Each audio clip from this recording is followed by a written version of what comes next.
How's it going?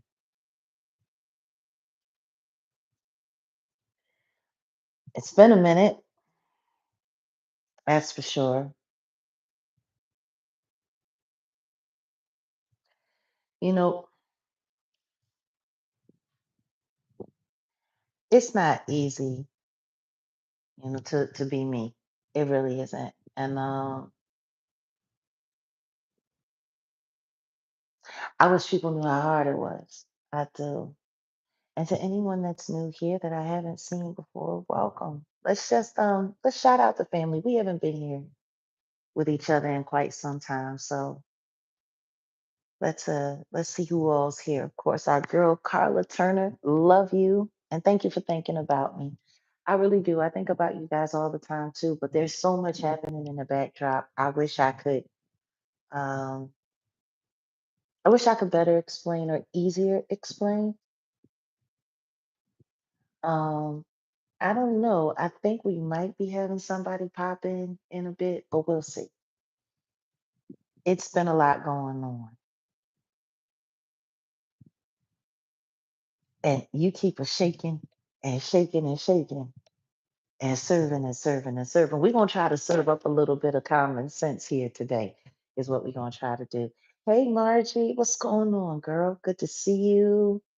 Who else we got here? Long gone, been a minute. Yes, justice for the Hadleys. Of course, our girl kicking it with Auntie Leah, who's been holding down the community and doing a great job keeping everybody together. I'm so glad that everybody's had a chance while we've been busy handling other things to just kick it with each other, kick it on each other's channels, support each other's channels. Auntie Leah, I've been, looking over some of your replay, and I think we need to talk about you finally doing your guest week for the Jaguar Wright effect so we can get more people to see the channel, see what you got going on. And now that you've made it through, the first real leg of your hip hop as a graveyard, I think there's finally enough content for us to be able to shape it around some things and do some stuff. So love you and good to see you as always. Who else? Yes, justice for Natanya Rubin. Yeah, justice for Jaguar Wright. Along with justice for the Hadleys. What else we got going on here? Uh, oh, the hurricane. Oh, listen to me. I'm telling you right now, that's what they do. I remember back during Katrina, the stuff that we seen and the stunts that FEMA pulled, they could be a lot more helpful than they are. They really could. So we're gonna keep you in prayer and keep you lifted up, and we're just gonna pray that your circumstance comes together the way you need it to, when you need it to. It's I've come to learn that hmm, assistance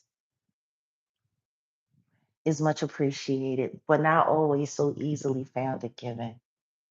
Hey, what's going on, Martha? Good to see you.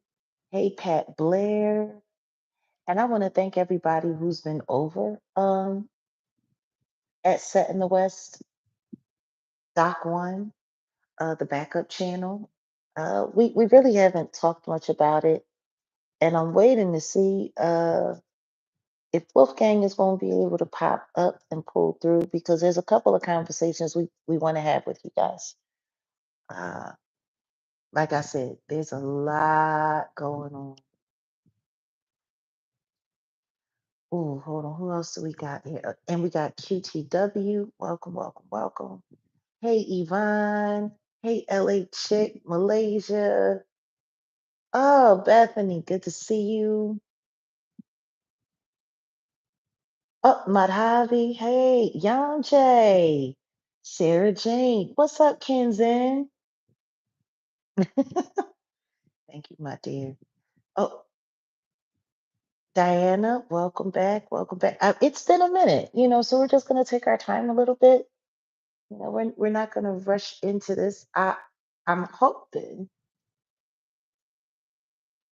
you want to hear me sing a little. Ugh, you know what?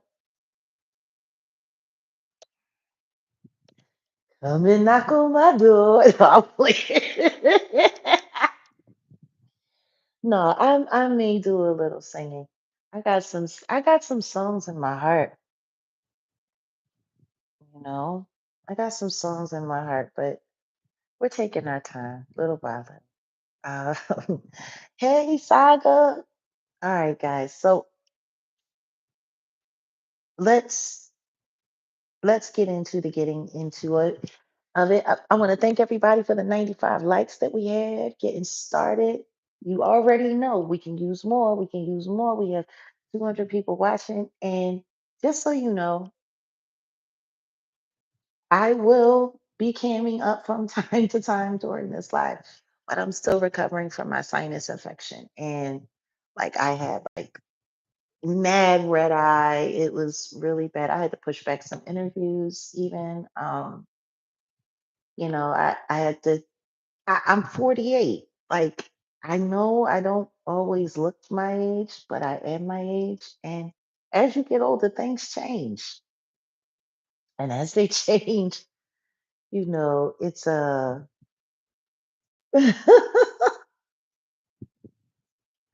Oh, listen to me. I ain't messing with that, Kenzen. I'm not messing with it. There's a lot of stuff going on. Hey, Azaleas, what's going on, boo? Good to see you and thank you. Um, no, yeah, the world, the world is a mess right now, and I think we need to all just really take into consideration that I think we've all gotten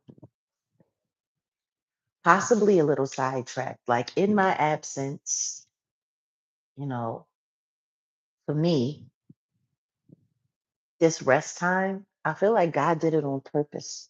You know, like I feel like God really I feel like he said, you know what? This is not the time. This is your time to chill. This is your time to heal. This is your time to get well. This is your time to stay focused on me. Like, I don't think we all realize how how far away from God this world has gotten. And what back in March, City Council, Caryville was given approval $475 million to install a power plant in Kerrville. I guess they needed those folks to move off that land. Hey, listen to me.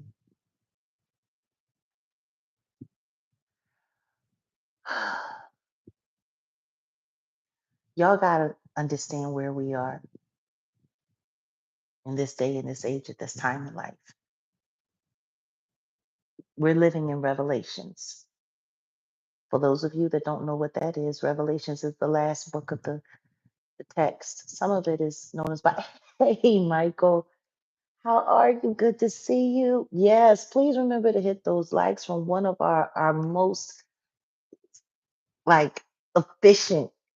I bust you, I split you with these riches.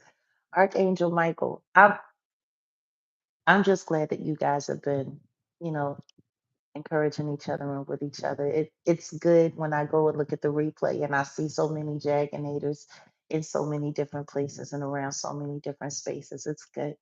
I'm happy. There's a few people that I wish I saw more of, but I understand. Yes, yes, yes. The views that I express are based on the First Amendment. And I don't know what that means these days because apparently freedom of speech isn't something that's acknowledged on YouTube. You know, when they came after the channels, when they listen to me, I promote the truth and I promote the people who I know are being silenced because I know what it's like, you know? I know what it's like. And while we're here, you know what? Mm, let me get on over here and like it's funny to me because people they really don't understand.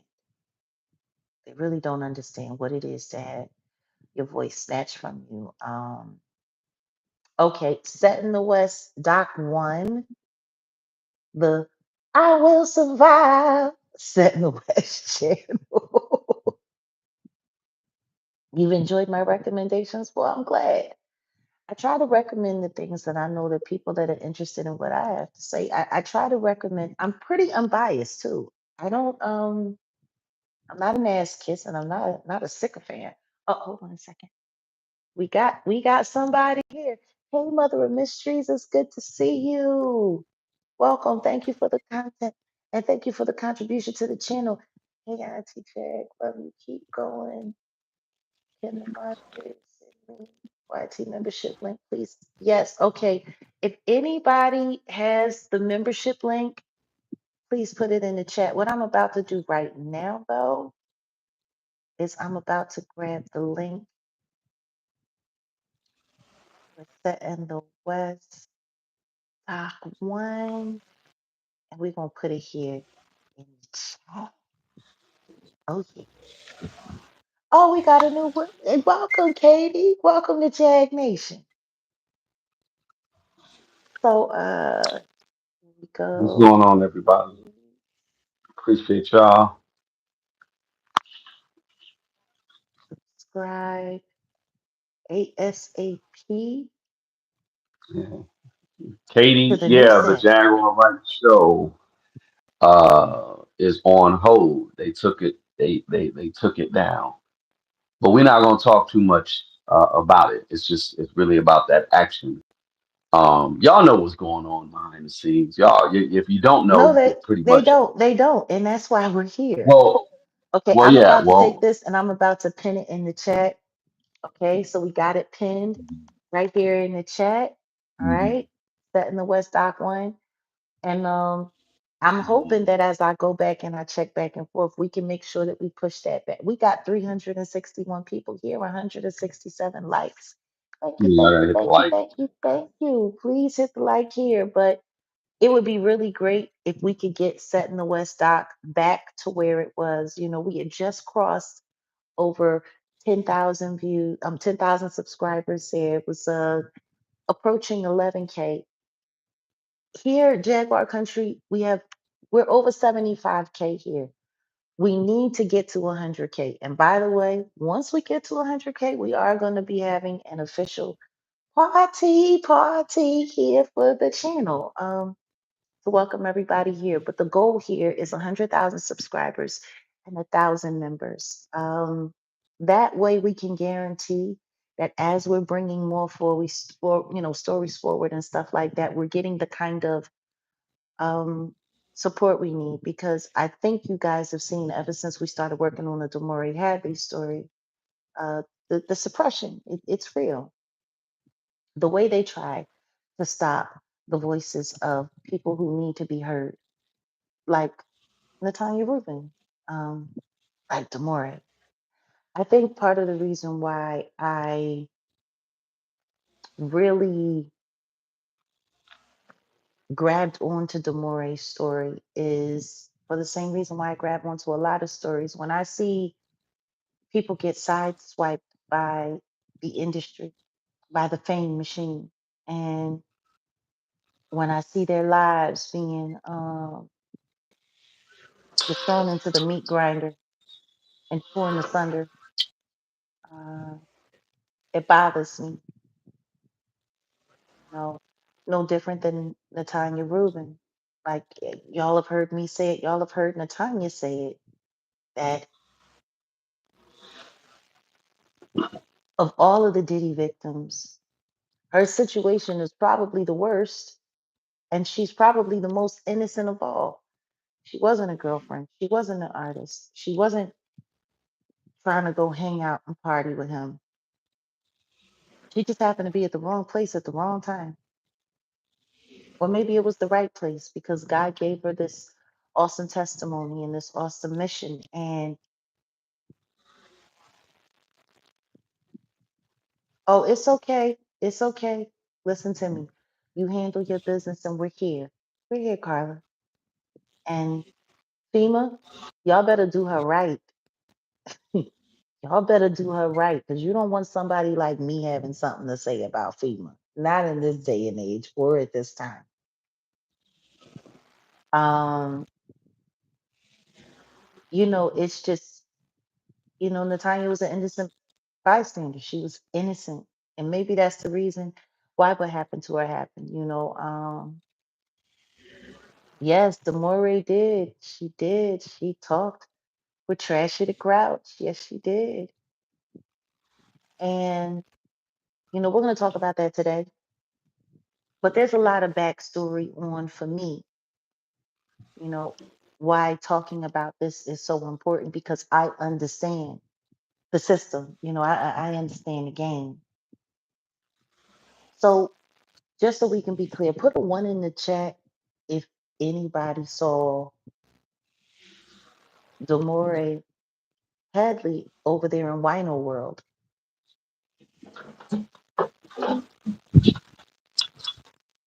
Put a one in the chat if you saw Demoree Hadley in Wino World.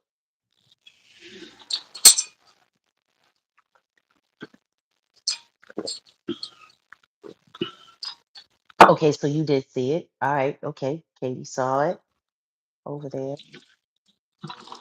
Okay. You did not. Understood. Understood. Okay, LH. Okay, now as you saw in the thumbnail was an actual comment. I cropped out the name of the person because I know how. Oh, welcome, Mother of Mysteries. Welcome. I Yeah, cropped thank out you. the name because you know how these weirdos are here in La La Land, like in the land of make believe. They'll go and attack her. They'll go and run down on her page. They'll go and do all kinds of stuff. You saw it on TikTok. Okay. Put a two in the chat if you like Tasha K's interview with Demoree better than the interview that she did with me or anybody else for that matter. Put a two in the chat if you liked hers better than any of the other interviews because I just want to be clear on something. Tasha K got one of the last interviews right before Demoree was gagged. I won't say that she's the last interview that Demoree did, but she was one of it. She was like either one or right before she got gagged. And when I heard about it, yeah, I know most people have forgotten, which is interesting because she is a 1.3 million subscriber platform. 1.3 million. And I just wanted to talk about a few, a little of what's going on because right now the views for her video with Demoree are almost identical in one day here on YouTube to the views it's taken us to struggle to fight to get in over a month. We've been working on this story for 6 weeks now, going on 7 weeks. Like we started this story pretty much after the Diddy trial began. And Most people can't stand her voice, but unfortunately, for whatever reason, a lot of people still listen. Or maybe it's not a lot of people. Maybe it's just a few good weirdos and a bunch of bots. I don't know. Wait a minute. MREC tried to take credit for showing the video of first when we know that that's not true. He doesn't even know Demoree's name. Oh, he did? Oh, wow. So MREC tried to make it seem like he was the first person to bring the Demoree story here. But I don't know. I don't know. I honestly I don't care. You want to know what I do care about? I care about how many people have been afraid to cover that story and the reasons why. That's what I really no, I don't think Demoree knows much about. Actually, I don't think Demoree knew anything about Tasha K. Um, they had been trying to get to her. They had been trying to reach out to her for quite some time. They went through duplicitous means first, through all of her weirdo minions that stalk and harass me. And then she finally had the courage once she realized the story was going. Um, once she realized that the story was going, hold on a second, guys. I'm sorry. Poltergeist again. Odell, can you take over for a second? What do you mean poltergeist? What happened? The poltergeist. It's okay. Just if you could take over for a second, that would be great. Okay. All right. Well, yeah. Well, we know that Tasha was basically trying to get Demoree to speak to her through a few of the trolls. Well, I call them trolls. Down the a hole and all whatever. Because they're all connected, in my opinion, from my research. I'll say from my research, right? So now I think their objective was to, and I don't want to, you know, move too far into where you're going to go with the conversation, but the objective, it looks like to me, it was to inflame, to get her to get her to look maybe unstable. So Well, when you start asking questions like, I think maybe you're just paranoid. well, the way she framed it up was, well, my research team is saying maybe you're paranoid. She tried to take the accountability off of herself. Well, she does a lot of that now because she's already been sued for lying and doubling down and tripling down on lies. She's probably the least credible person on the internet. Least credible. Like when you go to court and you get on stand and you get busted and you said, "Yeah, I lied. I mean, that's what I do to make money." When you say that in court, something wrong. Something wrong, something wrong. It's wrong. It's I've been accused of being a liar I don't know how many times. And the truth is most of the people that accuse me of lying are people that work with her, all of her little minions. And we don't have to say that we think these people work with her. We know these people work. I know these people work with her. One of the other little weirdos uh that were I call her Mrs. Stay Puff Couture face head. Because she looks like Mrs. Puff from SpongeBob. And she lies about the same. But she's You one mean of Buster? You mean Buster Douglas Jr.? That's what I call him. I mean, she does look like Buster Douglas, but I mean, she is the head. She's got her head on her shoulders. Sometimes I feel sorry for her neck, as big and heavy as their head looks. But it's just wild to me because literally a week and a half ago, she was bragging about how Tasha K had done the interview on her Patreon, on her website, and how she was smart enough not to put it up here on YouTube because everyone should be terrified of Desiree Perez. Everyone should be terrified because this woman has a background in crime. This woman has you know, oh, thank you, Mother of Mysteries. Thank you, J Mizek. Hey, our guy. It's nice to know who got that membership. Now we can count out the fact that it's being given to a troll. But seriously though, she was literally sitting online, a whole Trashy K minion, telling people, dissuading people from doing the Demoree Hadley story, from doing the content, staying away from it. You want to mess with her? You want to mess with her? She knows hitmen. She knows people. Man, she survived the cartel. And man, I wouldn't want to mess with her.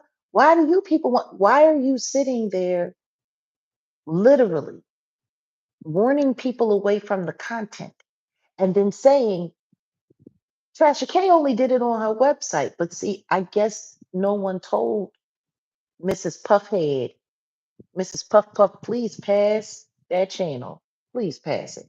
Um, I guess nobody told her the agreement that she had made to put it out on the website first and then to put it on YouTube. And I've been waiting. I've been waiting because I wanted to see. I knew how it went. But I wanted to see what was going to happen. I wanted to see what the reaction here was going to be. This Desiree Perez has been running around putting false copyright claims on people's channels, taking people's channels down, having this woman, Laura Gatz, who represented fake witnesses who were giving lying testimony against Javon Hadley. Like there was a lot going on. I guess she didn't tell her that she agreed to put it up here on YouTube. And now it is. It's here. It's up on YouTube. And I'm glad it is. Because the truth is, as many people can see this, I don't care who's sharing it. I don't. As long as it gets shared. I don't care if you're sharing my content. I don't care if you're sharing someone else's content. This story needs to stay alive. The trial date was set for next year. And no doubt it was done hoping to be able to intimidate everybody away from this, hoping that people would forget about it, hoping that people would forget all of it. So that whatever press Demoree got to do before her gag order, it could be forgotten.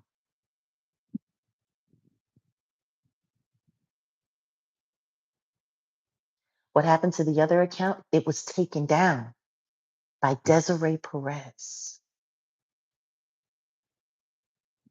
Yep, sure was. And because that account was attached to Set in the West, the original Set in the West channel, not the backup channel that we're asking you to subscribe to, it's pinned here in the chat, that was taken down because of it. Now, we have the content that we have here on the Jaguar Wright effect. And while we were busy trying to get to the bottom of making sure that we got everything that we needed, oh, sweetheart, I'm sure that every distraction that's being used right now is to take attention away from this. You know, there's a lot of conversation about Nicki Minaj these days. And Nicki Minaj, she asked people, she posted it. She asked people to share,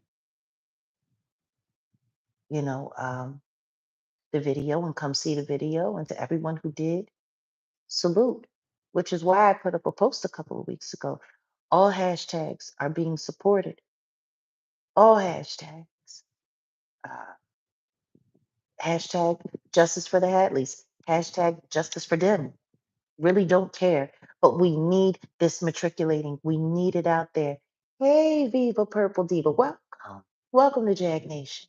Um, yeah, they've done everything they possibly can do to stifle it, to shut it down. And we were one of the casualties of that war, of that information war. So I just find it interesting that even though Tasha K's people is running around telling everybody, oh, stay away from that story. Stay away from the big bad cartel lady. Stay away. Secret agent Maine. Like, see, yeah, yeah. Like they did a lot. They said a lot. And now here comes Trash K with her Demoree interview. And I just, oh, absolutely. Yes, Bethany. His mentor is the head of Google Music and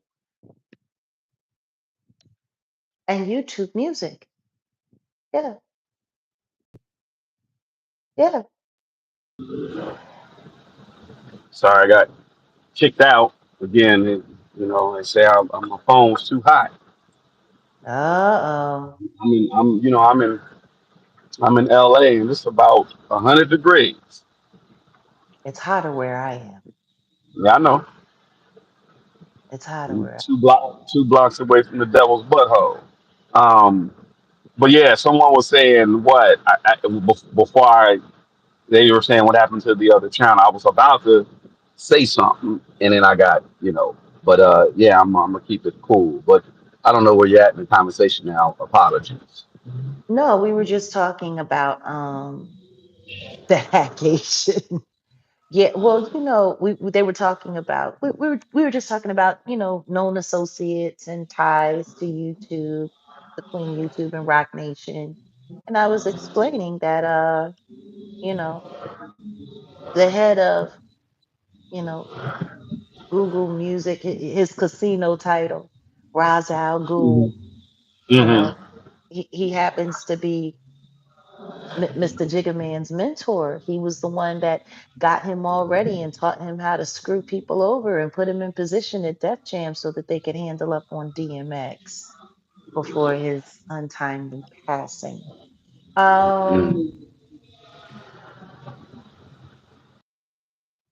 ugh. And don't get me wrong.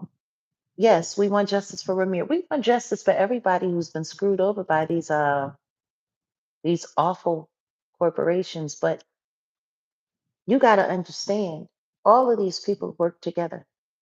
All of these people working hand in hand, hand in hand. And when you start exposing things, listen to me. Where else is Ms. Knowles gonna step, Kenzen? Her life is marred in shit, and she did it all. She did it all, trying to be Christian, and she still can't pull that off. So, yeah, once again, and this is why I keep saying, when they start choosing acceptable monsters, when they start choosing who they're going to make the bad guy so that they can dump everything off over there, it's so that everybody else can cover up their crap, can cover up their self. People applauding um, Diddy not being convicted of a RICO, it isn't for Diddy. And welcome to everybody who's just been gifted memberships. Welcome. And I hope you're not trolls because we'll be watching you. But welcome to the channel. Uh, we really haven't done gifted memberships a lot because the truth is usually gifted memberships is based on channel engagement. The truth is most of the trolls would sit through here, There was a content creator uh, named Joshua Ray Walmack. I believe that's her name. Some people call her the robot, but she used to come through here pretending to be someone named Dory Davis. And I guess they would give her YouTube spending budget. And she would come through and she would gift 100 memberships sometimes. Oh my goodness, just gifting memberships. But the truth is most of them were just all trolls. Oh, no, no, no, no, no. Don't be sorry. We appreciate it. I'm just letting everybody know if you are a troll and you just got a membership, we know where you are and we'll be able to figure it out very, very easy. No, don't be sorry. Thank you. We want people in our community to share. We want to have more members here. The goal is to get this channel to 1,000 members. But when people are gifted a membership, they get that membership for a month. We need people who are going to show up here every month because we have big plans for where we're taking the content and where we're moving forward every month. A lot of people have engaged in my content like it's some kind of reality TV show because of all of the going back and forth with the trolls, which is why this conversation is so important. Because the Demoree Hadley interview that she did with Trasher the Grouch, it kind of reminded me a lot of the interview that I did with Trasher the Grouch 5 years ago when I first started speaking out and when I first started becoming very vocal. It's been 5 years now. 5 years. Cold. I'll never forget the first time I went on YouTube and everything that I saw was me, me, me. It took me a while to understand because I wasn't very oh, I hope one more person comes through. Thank you for the 343 likes. We could use 300 more. When I first came through, I didn't understand why my content was so hot because my name had been greenlit. They were going over to my YouTube, they were going over to my Instagram. They were screen recording all of my Instagram live content and then publishing it up on their channels as their own and getting paid, putting that monetization on it. And the more negative, the more monetization they got.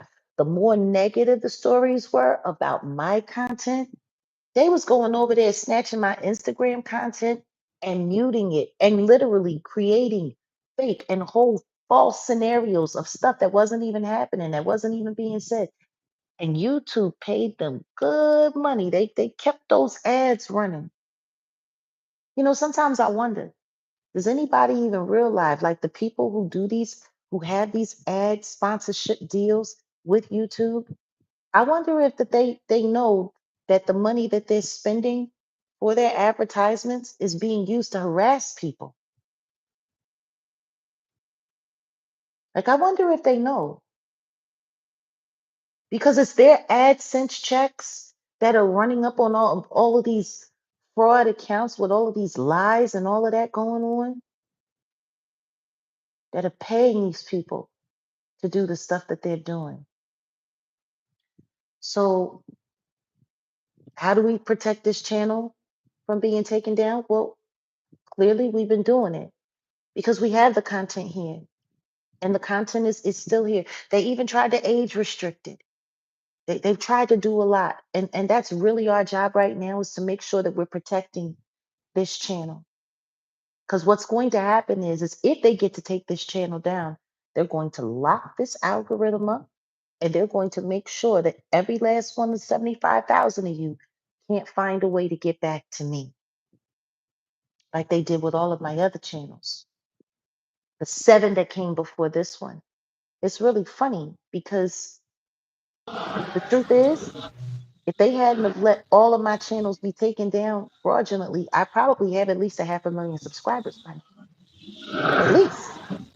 Yeah, no question. Um, Not only yeah, that, that's what people. yeah, go ahead. Oh, no, no, no. I was gonna say when you were saying about channels being removed, that's what people were like, oh, I couldn't find you. When I had the other channel already. I mean, the other channel's been up.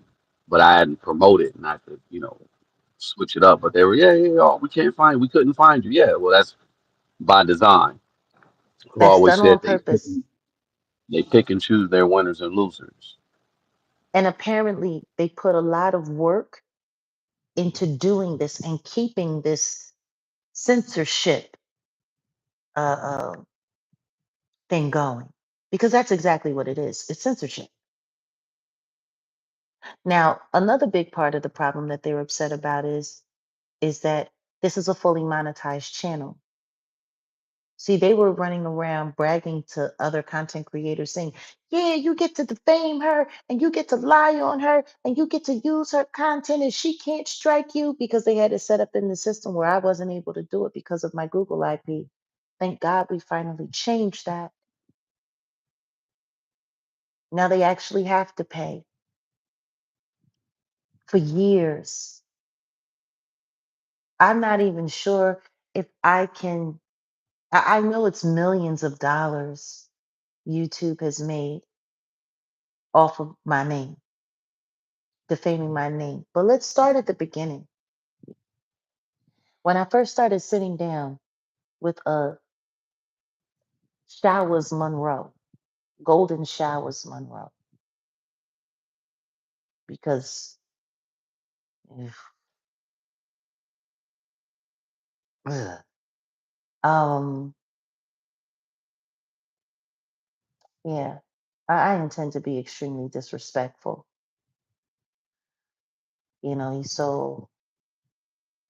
He's so showery. But when I first sat down with him,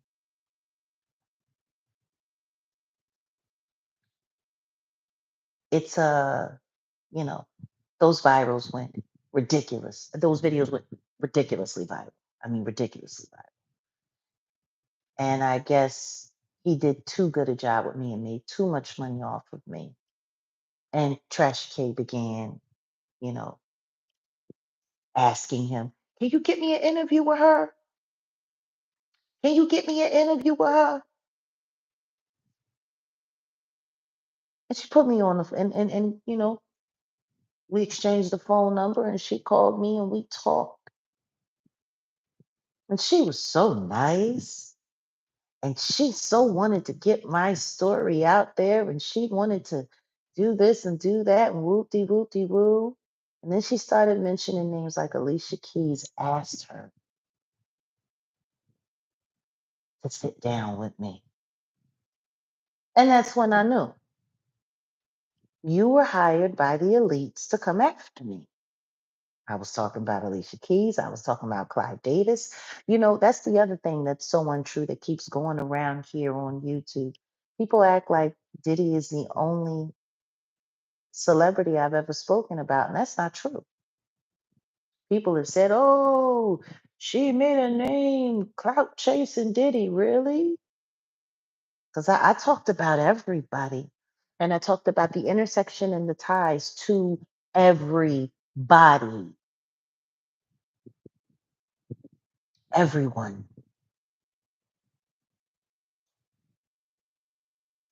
You know, it's just really interesting.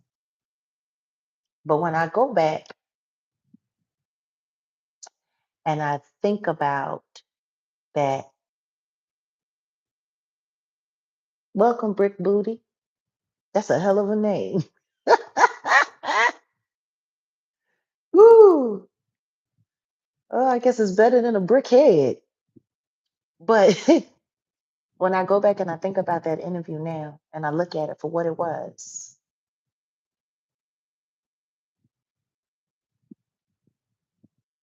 every question that she asked, not only were they inappropriate, but they were set up to make me lose it, to make me lose my cool, to discredit me in some way so that they could frame me as this or that, asking me questions about how old I was when my hymen was broken. Like she actually did that. And people were appalled. Ooh, they was appalled. Like, oh yeah, oh yeah. They cut from 35%, 23%. Oh yeah, oh yeah. That's what they do. Yeah. She asked me that. How old was I when my hymen was broken? She started asking me all kinds of very invasive, nasty questions, calling herself trying to trying to embarrass me, I guess. When the truth is that she should have been embarrassed. I mean, has anybody ever asked her how old she was when her hymen was broken? But probably not, because people would know exactly how triggering that might be for her, considering that it was her mom's boyfriend allegedly. I mean, I shouldn't even say allegedly. I mean, she actually said it during this "Welcome to Jag Nation," Brick Booty. But you know, she actually said it in the Demoree interview. She started talking about how how her mama used to let her boyfriend come in and run down on her hymen when she was a young girl, and how forgiving a daughter she was. It's kind of sad. It's kind of sad that this person is still running her yet. But I'm grateful for the interview, because the truth is now we have some comparative work to do. You can look at Tasha K's interview, and you can look at Jaguar Wright's interview, and you can ask yourself what you believe regarding Demoree Hadley. I like that, actually. You can look what an interview with a saboteur looks like, and then you can look at what the interview of a true supporter and a real journalist looks like. You want to know what else was missing from that Tasha K interview as well? Receipts. A lot of receipts were missing.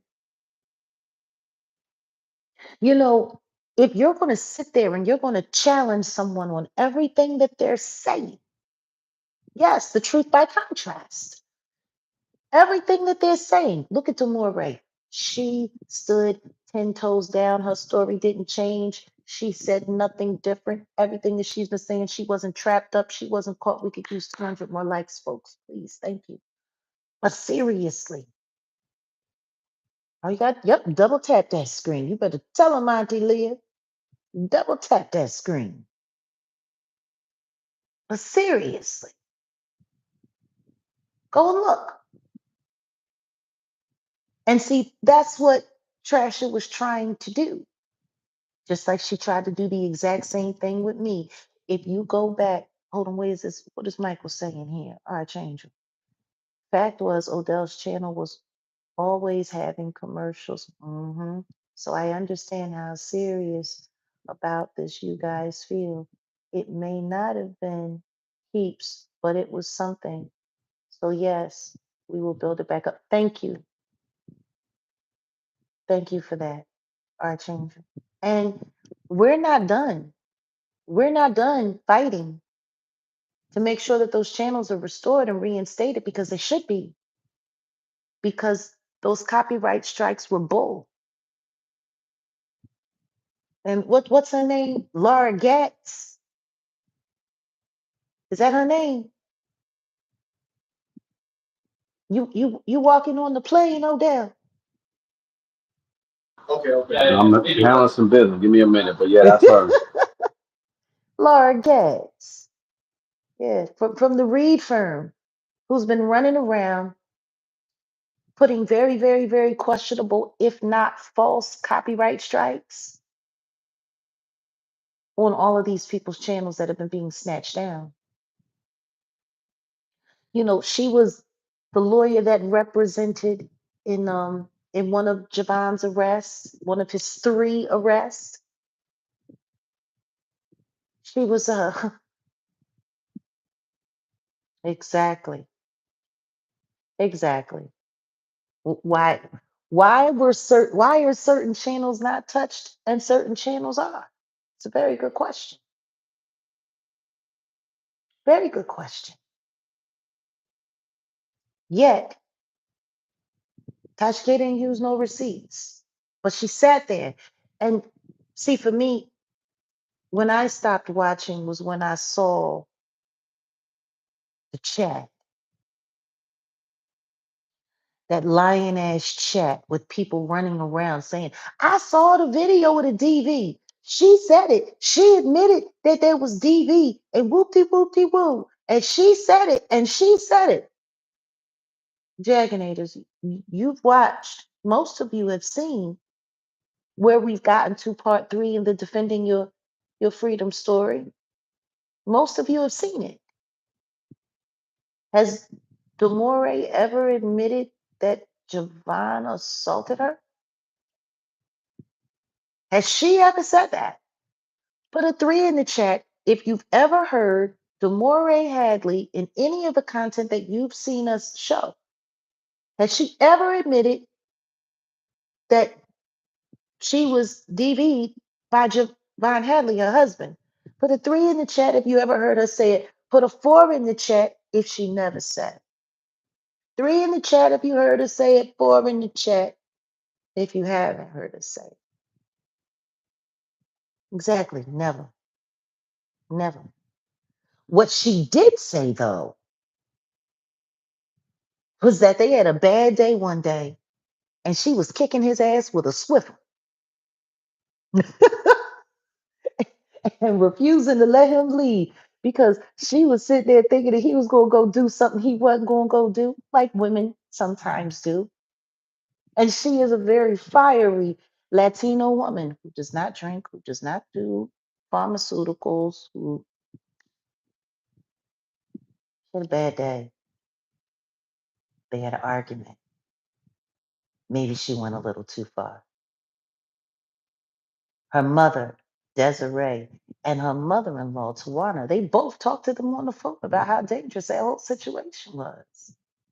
Hey, Shannon, welcome. Do I think Rock Nation paid for that interview? In my opinion, absolutely. Just like Tasha K was paid to try to trash me in my interview. Like if you look, if anyone saw that interview, oh my goodness, she lost so many subscribers after that because I ran down on her. I said, how dare you sit here try to make me look crazy? How dare you? I pulled a card right there live online, which is why I'm so glad that Demoree did not do any of that. So for those who aren't sure, please go, like I said, truth by contrast. But make sure you share the stories you believe. Don't share any lying crap. Share the stories you believe. And anything that you see that doesn't look right, please report it. They sat there in that chat and they were still trying to paint Javon as an abuser. They sat there and said that she had admitted to things that she didn't see. That's the whole purpose, to sway the public's mind. So whoever comes through there may believe.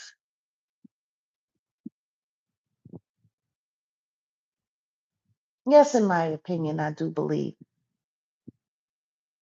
The way she kept trying to get her to change her position regarding her relationship with her mother, the way she kept trying to use her very unfortunate childhood as fodder to create some kind of coming together between a woman who no longer wants to be harassed by the mother who abandoned her when she was a child.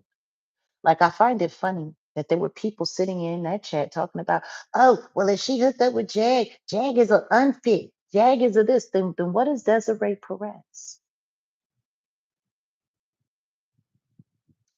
Because when I left my children at home, it was to go work. It wasn't to go to jail.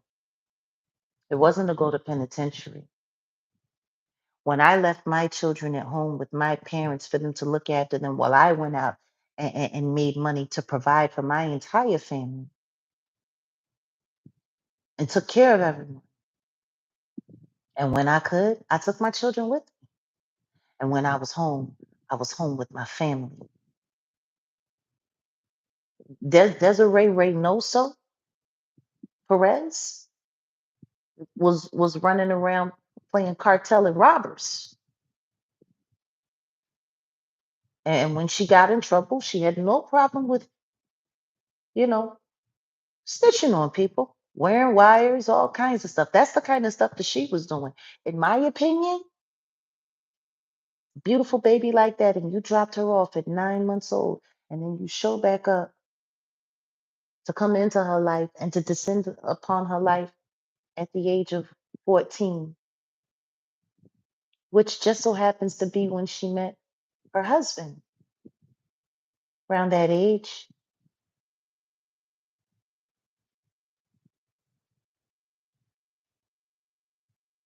And then from that point forward, she just started micromanaging, barreling down. And yes, please, any way you can donate, whether or not you go to the website and you donate through PayPal, since Cash App seems to be compromised. Not surprised. Mr. Carter sits on the board of the Block Corporation, and the Block Corporation is what owns Cash App. You know, it's so funny.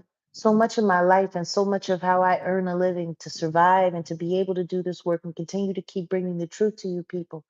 He's tied up in all of it, you know. There's been a lot of talk about title and all of the money that was stolen and all of the money that was taken and generated and not properly given to this person or to that person. Thank you, Auntie Leah. Actually, let me check over here at a set in the West too. Let's see how we're doing. Okay. I really wish, you know, whether or not you do it now or you do it later, please, we need to get this channel to at least 1,000 subscribers. We need to get this back up there like as soon as possible. Um, but yeah, man, it's the same tactics. The same tactics. Anything to stop the truth, anything to stop people from exposing the lies, anything to stop people from just being able to do whatever they want to do and get over on people. Both of my first and second album was sitting over a title. You know, after 20 years, the masters go back to the artists. My masters are my masters. I never gave permission for any of my works to be sent over there, the title. Never. Like, I find it interesting that people don't like to look at all what's going on out here. You know, I also find it funny that there's a lot of people that are going viral for bringing up and talking about the exact same things I've been talking about for quite some time. It's like people really don't want to acknowledge the fact that not only was I in the industry, but I was a top ranking artist in my time in the industry. I made a lot of people money and they spent a lot of time trying to cover up things and trying to make it look like this and make it look like that so people wouldn't believe because they knew that they weren't going to be able to control me.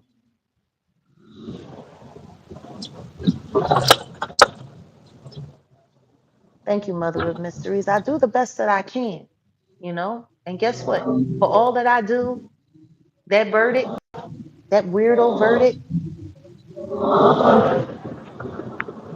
did a lot to try to convince people not to,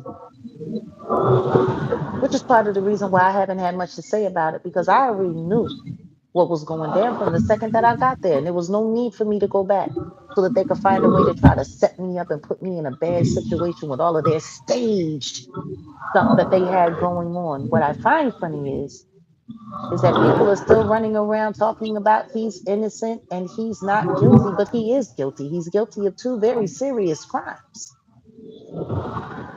Two very serious crimes. And allegedly, the charges aren't going to stop. There are more to come. Yeah. Because the one thing you didn't hear about in that SEX debauchery fueled craziness, you didn't hear really about the pow pows, and you didn't hear about the other stuff that was going on. But it's looking like everyone's about to in a new trial, allegedly. Yeah, yeah. I mean, it's not done. The Diddy distraction, as I That's all call this it, is. it's not done. That's all this is. I, Because I they're don't think trying we to pay give all attention. the other. Ooh, go ahead, please. I'm sorry. No, no, no. You can continue. I just was gonna No, say you I don't think continue. we give when Pookie and Man Man and Ray Ray and that when they go to jail, don't nobody really give two f's about them going to jail. It's like, oh well, he going to jail. That's it. All these charges that are coming, and it's like I said, it's a distraction. Y'all really don't care, but people are so caught up in the sensationalist or the section. Like you talk about the sexual stuff. It's like, come on, man, let's grow Be up, get careful out of because there. don't forget we're monetized. Don't lose Oh our yeah, my bad. monetization. The actual, my bad. I'm No, forgetting. but my thing is it's not that they care about that either. They only care about making money. I want to show y'all something that I saw the other day. And the reason why I screenshotted this is because he's part of the issue that I had with what was going on over there at the courthouse. You remember who that is, Oh don't you? yeah, yeah, yeah. That was the guy that wanted to interview. I shouldn't say want to. He was standing in line to interview with me at the courthouse on the first Well, day. I think it's time for us to release all that footage. What do you think? Because What do the you think? one thing that I remembered about this guy was how hard he was to press the agenda that the jury was going to be compromised. Yeah. Was it You Buddha on know, the go or what's his yeah, name? he was one of those YouTubers that was sitting there at the very, very beginning, ready to create all kinds of public distraction and disinformation. I want you to check this guy out. Look at him. Do you see what that is in his hand? That this is What is them. that? This is them. They were there, pissed off that they didn't have no content the other day because they went there for, the sentencing update just to find out that Diddy's lawyers was laying down. They was so upset. You see this? Yeah, it's a miniature bottle of baby oil. Look at them. Look, Oh, look, I can look at see. them. Look at them partying. That's Oh, ain't they so happy? that's Look. See, there it goes. There's a close up. I guess that's the it's almost like to show you down, to show you down with the effery, bust out with the baby oil, huh? Thank you, Michael. Like this is the kind of stuff they had going on. Like you can look at the comments, and the comments says right here, please talk about some sensible. Please talk some sensible talk.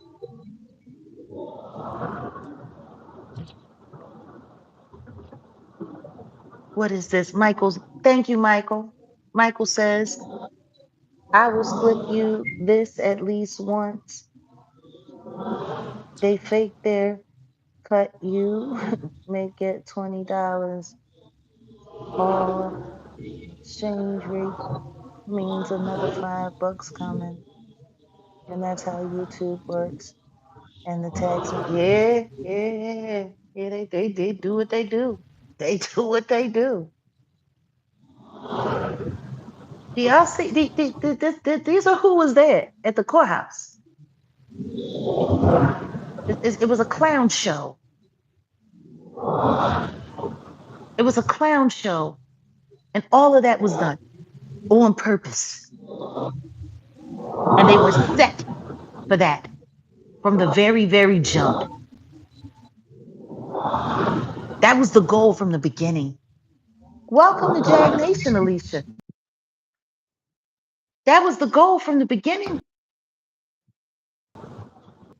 And then when we saw, Oh, Jag, yeah, cutting out. Or is it I'm me? cutting out.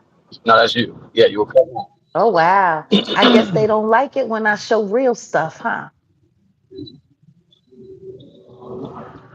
Yeah, there's something seriously wrong with people. Thank you, Michael. Always, our Archangel Michael, always looking out and always keeping us full of the real stuff. What about that lady that interrupted the court proceedings? With I know, I'm telling you right now, all of this was done intentionally. There's no way to get around it. See, we didn't want to say anything. We didn't want to bust it wide open before the trial got started because the truth is if we had have said anything about it, they would have said that we were lying. And guess what? They would have changed the way they were operating.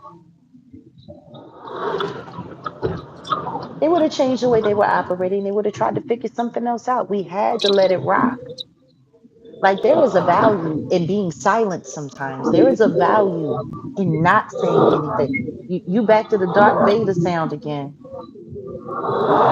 You know how it scares people.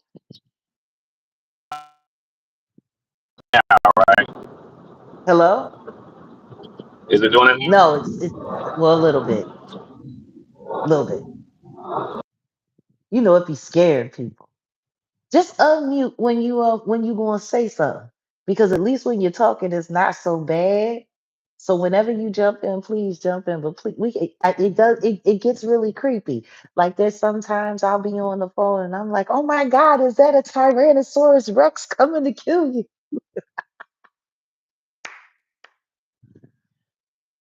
But you know, vortex is vortex, babe. But seriously though, I mean, we saw it coming from right from jump. You know, that guy. And I think we might have some audio. I don't know if we have audio or video of the guy that came to accost me while I was in the middle of doing interviews. I may have footage of it. I think I cut. Yeah, I may have footage of it. But like I said, I think it's time to like maybe we'll put it up on the Patreon first I this do have a weekend. trailer though. I But think I'm going to drop it today on this channel. yeah, drop it. I Yeah, think I'm going to drop it after we finish up here. I think I'm going to drop it because I asked some very good questions. And this was before they and started saying, y'all, mhm, I was gonna go say ahead. y'all, I didn't produce it. I didn't produce this trailer. Yeah, he didn't produce this trailer. It's not. It is not a Wolfgang production. The question is whose production is it and why? Oh well, Why? you should let that off on the Patreon, to be honest, because I think the people who really support you and they really rock with you, they should be the ones to know who. And, you know, you just go from there because it's very peculiar of who. Yeah, See, this it's is the very thing. peculiar. I would never hire anybody that has loyalty to or affinity or association with Rock Nation. I would never hire anybody ever. So the question is, who hired someone from Rock Nation, someone affiliated with Rock Nation, to film anything for me in New York City? See, I've been holding that. Hey, Maya, I've been keeping that real quiet. Why was someone from Rock Nation, affiliated with Rock Nation, who's done film work and had film contracts with Rock Nation, be filming anything for me? Put a 5 in the chat if that sounds like good business to you. Put a 6 in the chat if it sounds like sabotage. Why and why are Rock Nation lawyers all of a sudden sponsoring shows that out? that help producing. Yeah, it's weird. It's a lot of weird stuff. Yeah, but that's part of the reason why we're doing what we do, because I'm gonna tell y'all what, the way this either Everybody's isolate you, make compromised. you an island, or you got to be connected to somebody who's connected to, and then it can be yeah. We already know what to look out for, but all of um, these pairings, or not even pairings, just these relationships. I told you everything is relational. Just these relationships. All of a sudden, it's like, oh wait, you, no, no, no, yeah, y'all got to bounce. What I Y'all find got to very get up out of our interesting spot. is if we were shooting the pre, the B-roll, and if we were shooting the full trailer and the promotional trailer for the Jaguar Wright show live in New York, first day of the Diddy trial, if that's what we were doing, why would the team that I had working on my film be kept secret from me? Why wouldn't I be told the truth about that? That doesn't make any sense. Why would that be something that wasn't, why wouldn't I be given knowledge of that? Especially considering it's the same person that filmed that this quackpot documentary with somebody that's supposed to be proving that Natanya Rubin is a liar and that she lied about what happened at Club New York. It's funny when they wanted to know who I was going to be interviewing, just like View It wanted to know who I was planning on interviewing.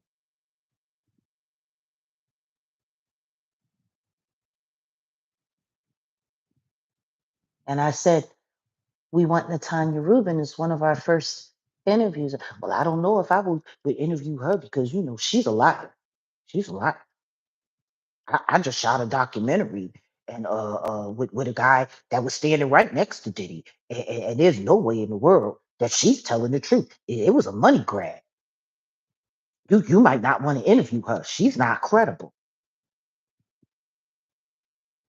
Why would my film director? Why would I be working with anybody that thinks like that when y'all know exactly how I rock? Why?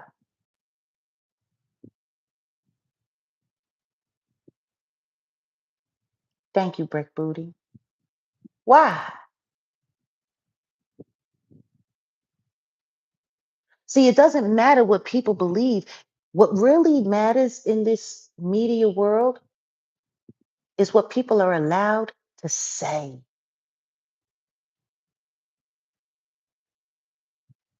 But we got to ask ourselves questions, very, very real questions. Hey, Dragon, if you know the truth in your heart, how many people will it take to convince you otherwise? If you know the truth in your heart, can 10 people saying the exact opposite get you to change your mind? What about 100 people? What about 1,000 people? What about 1,000,000? I want y'all to think about that.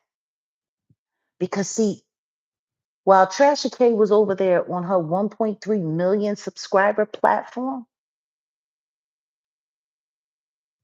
trying to convince everybody that Demoree was probably paranoid or yada, yada, yada. Over here on our 75,000 subscriber platform, we not only let you hear the truth from her mouth, we not only asked her relevant questions, but we were able to show you the evidence. Well, it was research too. So, Yes, very much that's so. what you don't just let anybody come in and tell you anything. You gotta research it. So there was nothing for her to, There was even no reason for her to even suggest that She's she's paranoid. paranoid. Like if you saw, if you see everything, come on. Why would you sit Yeah, there and do a that's whole interview? Our interviews have been sitting out there for weeks. We already know all of your people saw it. We know your researchers saw it. So your researchers, you say, oh well, my researchers, they think you might be paranoid. Really? Then what did they research? why would they think that? That's the Like question. shout out to the impressive blog here on YouTube. They're also a 1.3 million subscriber platform, and they actually use pieces of our Oh yeah, production to oh talk yeah, about the Demoree Hadley story. And we were very grateful. It was just interesting because the second that a larger content creator here that had a larger platform was talking about it, all of a sudden they had to chap in the Tasha K. So my question is if your people's research led them to believe that Demore might be paranoid, where? Where did right. they research? That's just mother effer talking. Just all you're doing is talking. You have no valid reason to even say that. Like, okay, I could understand someone saying, "Oh yeah, well, the government's after me. The government's after me," right?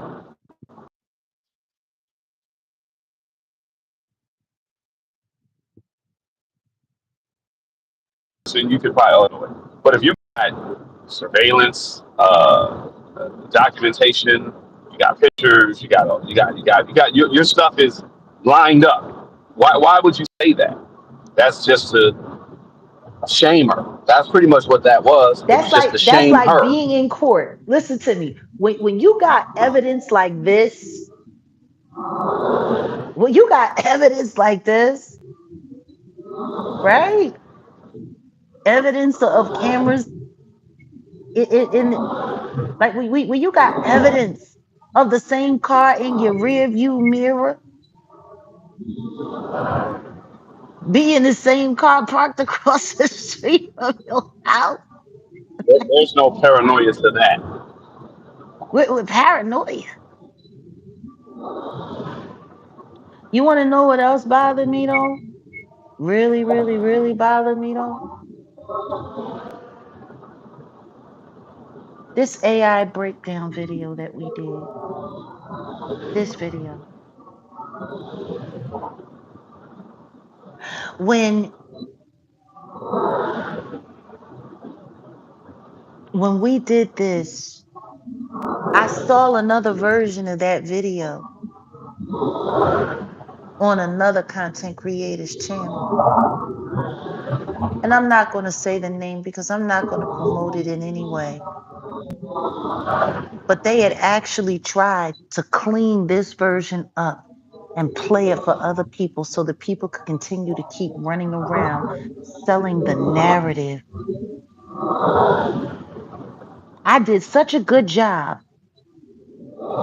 picking apart how this video had been altered and how all of this stuff had been done that they actually went back. They took 3 weeks to clean it up to try to sell it. You want to know what I don't understand?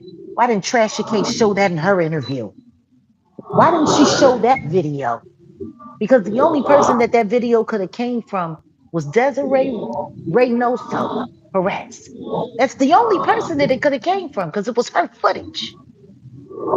See, that video that came out on that other content creators channel, which, by the way, I got the evidence of it and I screenshot it and I made sure it got sent off to the authorities so they could see it and research it for themselves.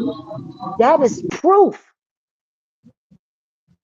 that YouTubers are in contact with Desiree Perez and she's giving them false information and AI receipts to lie on these people and it's still being allowed to be up online.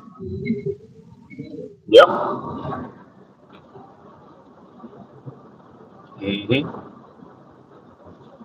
So And you the know who information that you needs to are, Ms. Walmack.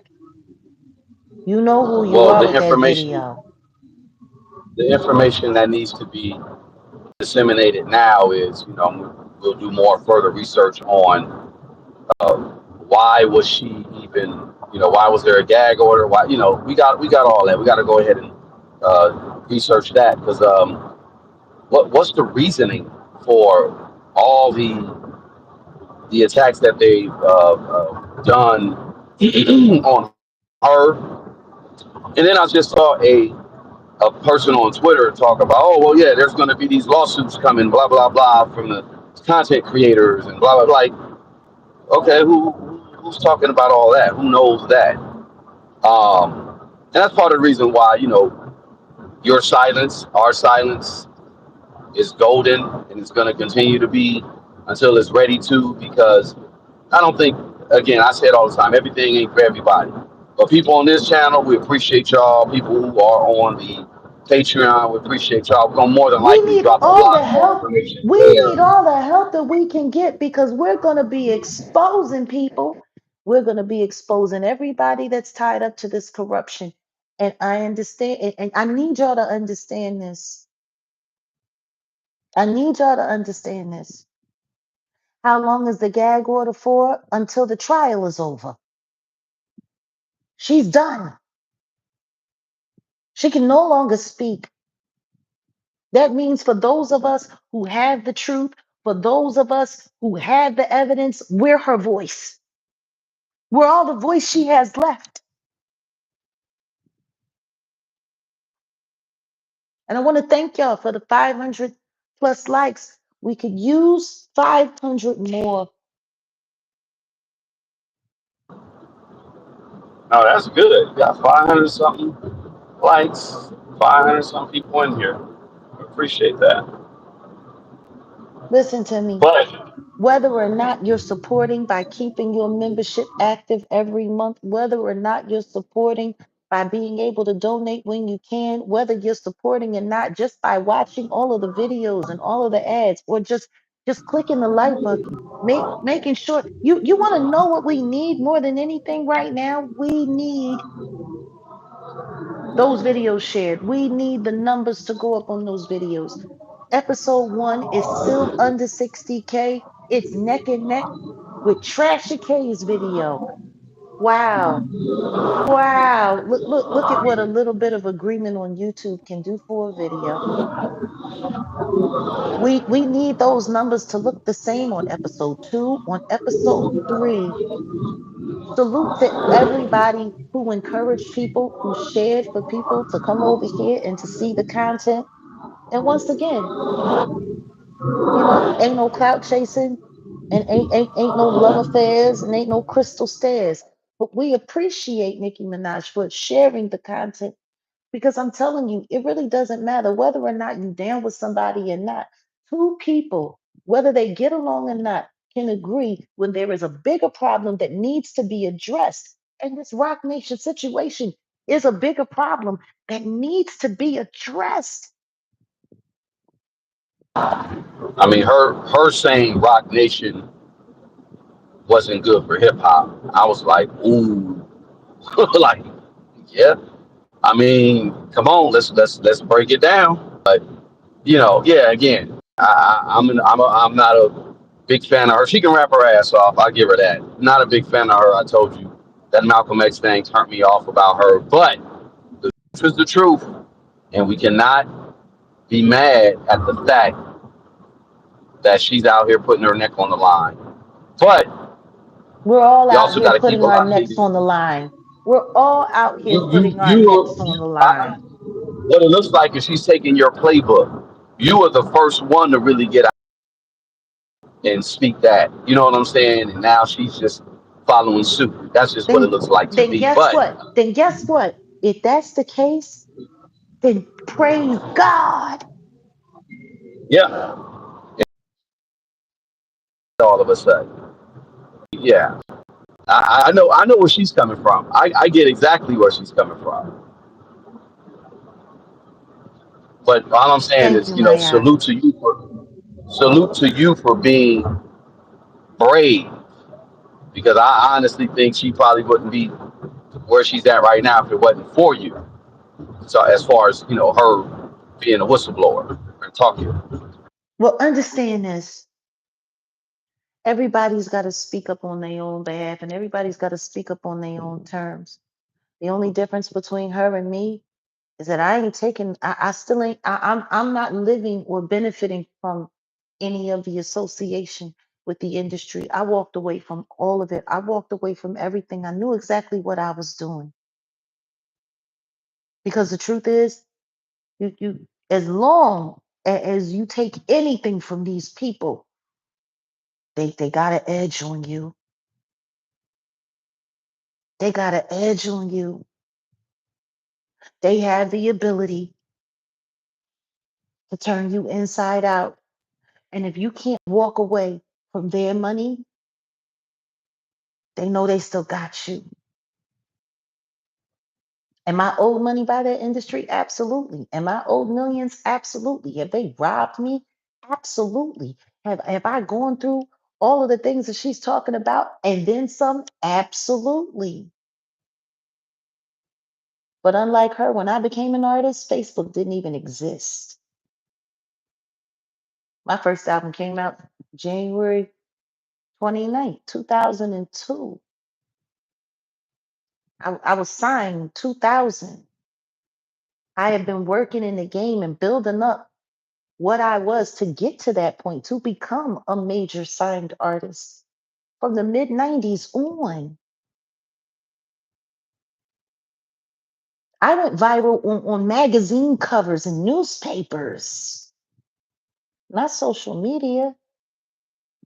Man, if I had social media back when I was young, when I was first coming out, there's no way I wouldn't have had 300 million subscribers, 300 million followers, and all of that stuff. Of course I would have.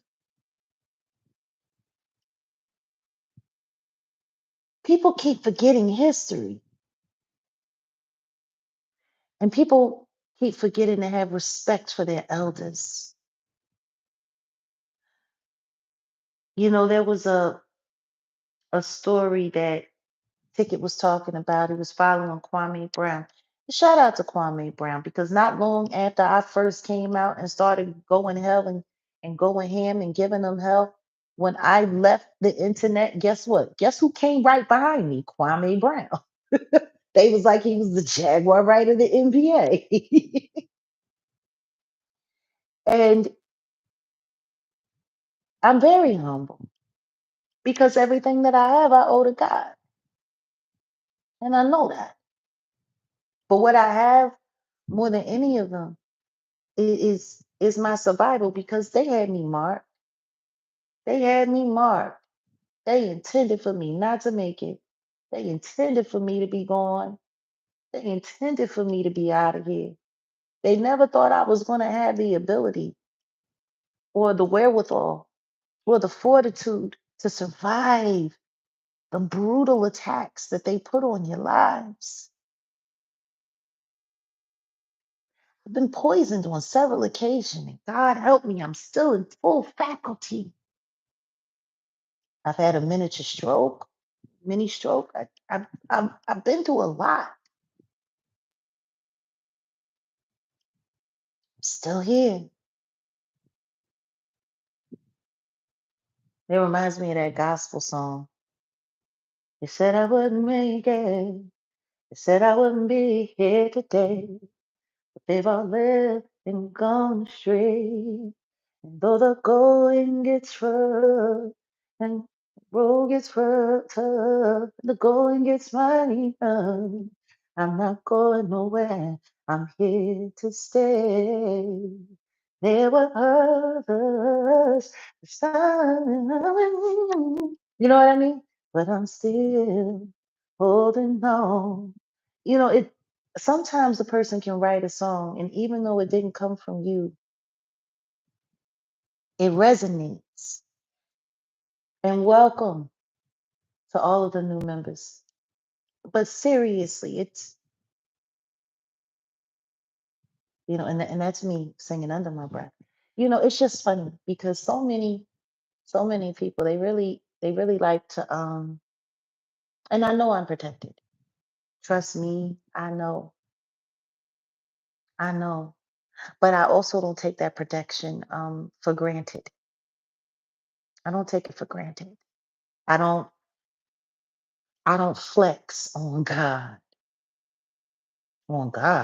Like I don't, you know, within a second we can be tricked into working outside of the will of God, and then everything else you're doing after that is blasphemy. It's but back to what I was saying about Kwame Brown. Apparently on this podcast that LeBron James is doing with that other person, that Nash person, I think. They had Kevin Durant there, and they kind of segued their self, into the position to just disrespect the career and the legacy of Michael Jordan. They were sitting there laughing and making fun of him, making fun of his career choices. Uh, uh. Oh, I'm sorry. Wait, what is it, Patricia? Your voice is what drew me to you from the start. Thank you. What are you talking about, Maya? What gets me, Jay, is that ops are trying to be where you like. Exactly. Exactly. If you would have chosen many of the no, trust and believe. If I had been down for the get down completely and I had most of the yeah, yeah, Fantasia would be at home working on her reading. Like it's Look on phonics. That's messed up. yeah. I mean, well now she just sits there at her shows and she screams and she asks people to take pictures of her on stage. Like it's kind of pathetic, honestly, because you're still getting screwed over by the same people that I gave the finger to, and apparently you still like taking the finger from. Mm, bars. So you have to learn what's really important. It's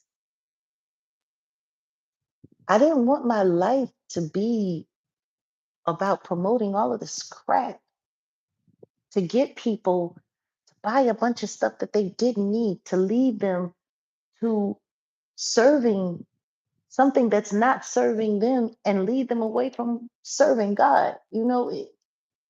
And that's part of the reason why I can't stand a lot of the people in church because it just says all they really do is feed into those stereotypes as well on a low. It's PG-13 Schluminati. But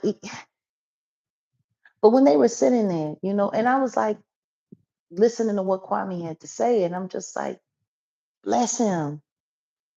Because there's something about the millennial generation, like the Gen Xers, we screwed up. Let's just be honest. We screwed up big time because we should have been gatekeepers and guardians of our future, and we just sold out.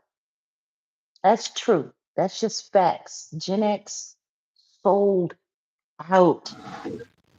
Well, And I'm an extra. I ain't sell out. well, I mean, you didn't sell out either, but I'm talking about Gen X as a whole. We ushered in most of this crap that the Oh no, millennials no, are you on right. Yeah, no, you're right.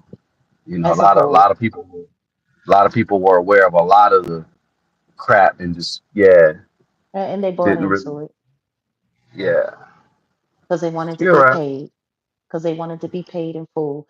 The people like you and the people like me were very, very, very small on that spectrum. Very small. But listening to Kwame Brown, because I mean, LeBron and all of them, they all millennials.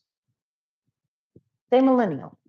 And the millennial generation is the most screwed up of all, if you ask me. They really are. No disrespect. Millennials are bad.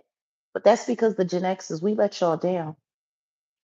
But for whatever reason, millennials think that because of technology that they get to erase reality and history and make people believe whatever they want them to believe. Like it's the millennials who really and we don't in the land of make believe. Like the millennials are really into that. And I get it because they were the generation that really came up in the technology future. Like, for most of us Gen Xers, we saw the world go from analog to digital. But these millennials, it's just digital. And they know all the tricks of the trade. They understand all of these things. They came up in it. But for whatever reason, millennials just really like trying to convince the future that the past never happened, or that the past happened the way they see it or the way they speak it. And when Kwame started like pointing out the fact that they were making fun of Michael Jordan for first LeBron starts it off by saying, "Oh yeah, I didn't realize he was only in the league for 11 years, and wow, he man, I can't imagine only being in the league for 11 years, like trying to downplay Michael Jordan's career." Um, and I've been in the league for 22 years, and whoopty, whoop. Yeah, with all of your experience, your son still sucks. So they're going back and forth, and then they're laughing, and then Kevin Durant chimes in talking about, yeah. Imagine you win 3 championships, and then you just decide you're gonna go off and play baseball. And they and they're sitting there laughing. And that's why I was so grateful for what Kwame had to say, because he was like, y'all act like y'all don't know why he quit. His father was red-rummed. His father was unalive. It broke his heart. And his father's dream was for him to play in MLB. So he had the access, and he had the ability to go off and try to make his father's dream come true, even though his father was gone. Yeah, yeah, Kobe too. They real happy that Kobe ain't around no more. Trust me, both KD and LeBron, they real happy Kobe ain't around no more. And that was a very troubling time for him. And him and his father were very close. They were like really close. So for him to walk away from the sport where he already had it made, to go and to try to make a name for himself in some way to honor his father, it was a huge thing. Huge thing. Um, Very few people were able to play multiple sports. Bo Diddley, Bo Jackson, he was one of them. Deion Sanders, if I'm correct, he could play more than one sport. There were a lot of athletes that could play more than one sport, but they made their home in one more than the other. And it was wild because Michael Jordan, yeah, he won the 3, and then his father passed away, and he took that time off, and that's a whole nother conversation. Mother of mysteries, what are you saying? Thank you for the contribution, my darling. What are you saying here? I feel like collectively as people, we have shared responsibility with how things have turned out. Our selective outrage over the years and our unwillingness to stop idol worshiping. That part, that part. Salute to you. Excellent, excellent comment. But no, like really, for them to sit there and laugh about that. Now, this is what I also find really interesting. Let me just ask. Celia question. Siri, how many championship rings does LeBron James have? He has four. LeBron James has four championship rings. Siri, hold on a second. Let's get Siri back in the game. Siri, how many championship rings does Kevin Durant have? Kevin Durant has won two NBA championships. Okay, so Kevin Durant has two, and LeBron James has four. Siri, how many NBA championship rings does Michael Jordan have? Okay, Michael Jordan has won six NBA championship rings with the Chicago Bulls, all the same team, too. 1991, 1992, 1993, and then 1996, 1997, and 1998. He did all of that in a decade. In a decade. So they're sitting there laughing at this man and making fun of his career by talking about how he only played for 11 years and how is he the greatest of all times and he only did this and he only did that, and yet he's managed to do more. He managed to do more in 11 years than either one of y'all bums could in 22 years. Well, at least for LeBron anyway. Like the simple fact that whoever that white guy is, that the Nash, whatever his name is, that was sitting there, and he didn't call them out on that, it only goes to prove what a sycophant he is and that he was there for the paycheck all along. But the one thing that you shouldn't do is sit there and try to run down on somebody that accomplished more than you did in half the time that you did without all of the advanced medicines that y'all get and y'all have. You know? Like, that's wild. It sounds like you needed the 22 years because in 22 years, you still only got four. And you came with all of the favor and with all of the love and with all of the Schluminati support. I mean, shoot, Kevin Durant, if he hadn't left Golden State to go back over there to Brooklyn and try to save the Jigga Man's team and make the Jigga Man's team look like he was doing something, he might have at least five. But he left Golden State. Hasn't gotten any sense. Like, I don't have to talk about stats. I don't have to talk about boards. I don't have to talk about records. I can just talk about evidence.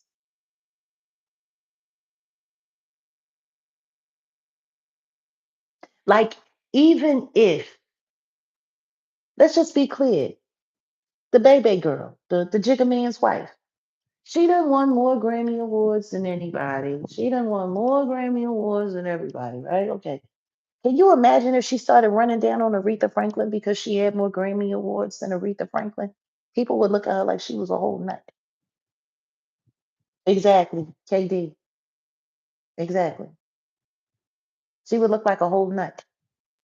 Like even she got enough common sense to never do something that stupid. What do I think about Kendrick Lamar being controlled? I think it's fair to say that that's a possibility. At this point, I think it's fair to say it's a possibility. And they did. They bought those for her. We know that. But once again, what is it about this generation that likes rewriting history to try to prop themselves up? And to sit there and be that disrespectful. Like you can say whatever you want to say. I've been in the league for 22 years and you still can't outdo Jordan and his sneakers sell better than yours. Like, I'm sorry. I'm not interested in worrying about buying LeBron James sneakers, but you'll still see me break my neck to get a pair of Jordans. Like we got to get to the point where we're no longer believing the hype, where we're not giving into the hype. It is the me. Look at me, look at me, look at me. I'm as stupid as it's yeah. To see. Yeah, they wild. And not only that, we're talking about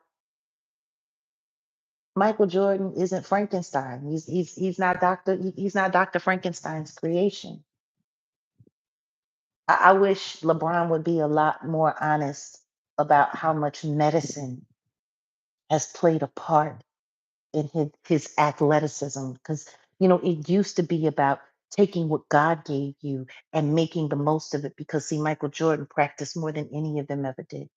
Kobe Bryant, he fixated himself on following Jordan's path so that he could be like that. These people practiced, they worked on their bodies, they worked on it. Like, they didn't just go see a doctor and get shot up like Drago from Rocky Four and then ran out there in the streets. Like, I wish they would be a lot more honest. But then again, if they told the truth about that, then they wouldn't look so special, would they? 22 years, 4 rings, and OK sneakers versus 11 years, 6 rings in a decade, in the span of a decade, and sneakers that'll sell for the ages. I don't know. I don't know, but we got to do better. You know what I'm saying? And kicks still dropping as we speak. How many years after retirement? Like it's the um it's the envy. Like, I don't even think LeBron realized exactly how much of a hater he really sounds like. And the truth is, that podcast and everything that they had to say trying to go after Michael Jordan, it's not going to age well for them while they running around with their orange pocketbooks like Shannon Sharp. Like, it's looking really, it's getting kind of hectic. But yeah, let's please continue to stay on the Diddy distractions so nobody's paying attention to all of the things that everyone else is trying to clean up around them. Because see, if they get two of them on the hook for anything, they all fall down. They all fall down. If they get two of them on the hook for anything, they all fall down. In my opinion, that's all LeBron James is. He's the Drago of the NBA.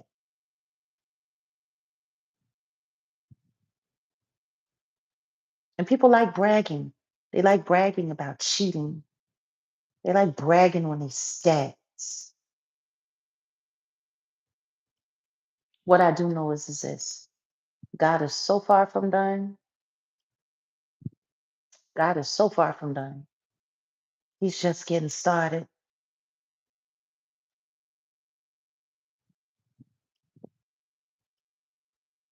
And that's where I'm going to keep it. I made it very clear that my job is to cut through as much of this noise and to cut through as much of the distractions as I possibly can and to focus on what's going to make sure that the light gets cast in the areas where it needs to. The Demoree Hadley story, in my opinion, to me, it hits just as heavy as Natanya Rubin's story because the only reason she's a victim of all of this is because she was unlucky enough to be born to the woman who's persecuting her, just like Natanya. These are the most innocent of victims, and these are the people who we need to speak out the most. Ever since the Demoree story came out, there's a lot of celebrity fanfare. And now it's like her story is being pushed to the back so that the celebrity aspects can be talked about. And no, no, no, no,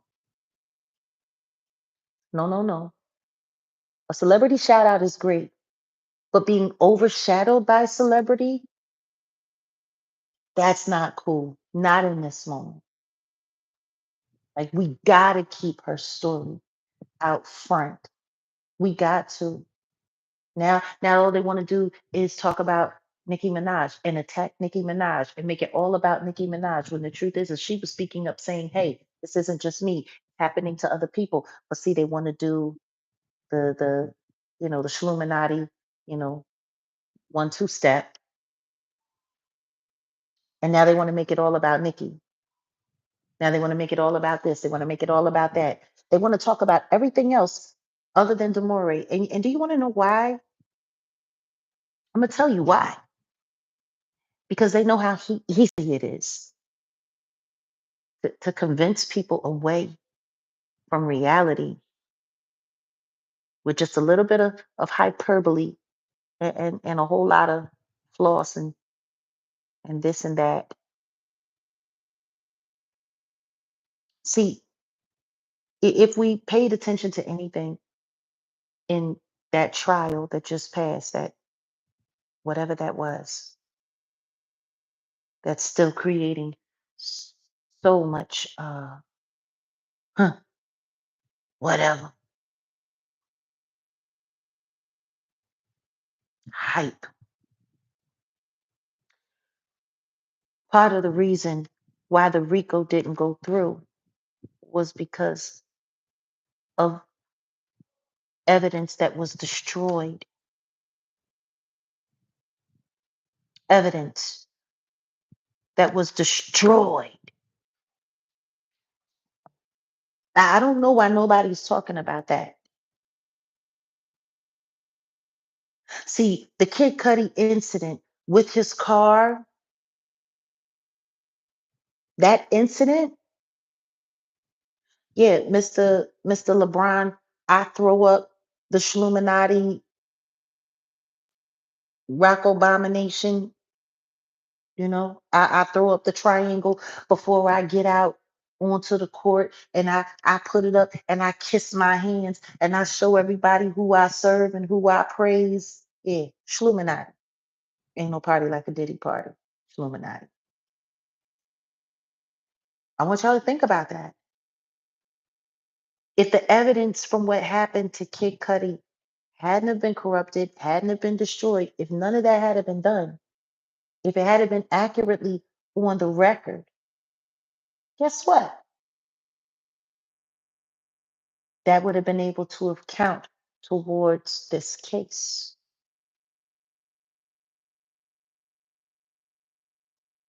Yeah, rock abomination.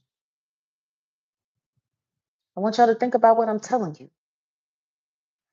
That had to be excluded because it was considered unfounded, because the evidence had been corrupted and destroyed.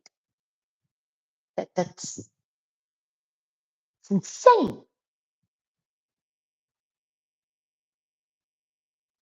Because that in itself would have made the RICO stink. So the question is, how much other evidence was destroyed? How much other evidence gets corrupted? How much other evidence gets so that when it finally makes it to court, a jury gets to let monsters go free? See, we're talking about police corruption now. We're talking about police and government collusion now. Why is nobody talking to these people who destroyed evidence? Why is nobody going after these people who have corrupted and obstructed justice? Because the last time I checked, obstruction of justice is a criminal charge. And guess what? When it comes to the Demoree Hadley story, maybe I'll need to go back and look at episode 2 and episode 3 again and share it with a friend. Because those investigators were there saying that Demoree was out of her mind, tried to unalive herself. They said she was on all kinds of things. These people lied. You can go back and you can listen.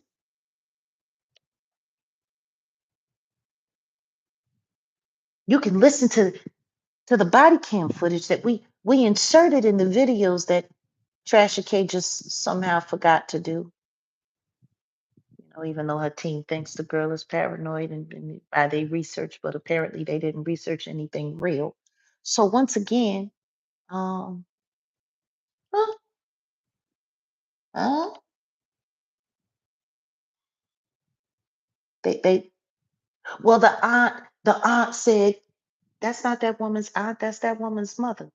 But the aunt said no, no, well, she lied because she hasn't been abducted. We gonna get them now because we here, and that's what we have to do. Because they done called us out here, to come and get a ninja, so we might as well get a ninja. But she not supposed to do that. She yeah, well the aunt lied.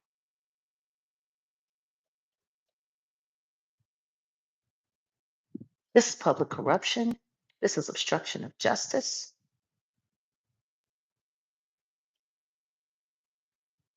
She was detained unlawfully.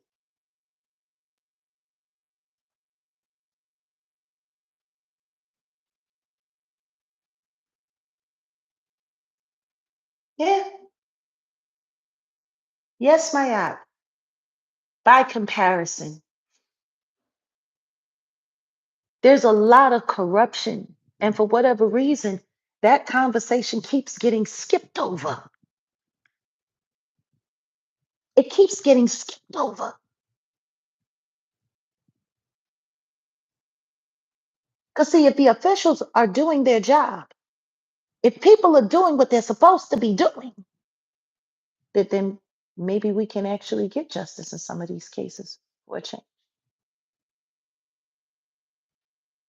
But see, if they keep disappearing the evidence, if they keep disappearing things, and it goes in, and then the next thing you know, the statute of limit. Oh, Diddy is winning. He's winning. He's winning. Is he winning, or did they just make sure that they held the charges up long enough for the statute of limitation to go out, so can't nobody be charged for it? It's absolutely inhumane, Yvonne. Hey, ACG. She did everything they asked, and thank goodness. Yeah, yeah. And yet, apparently, not enough people are seeing it. So, you know, part of the reason for this live today,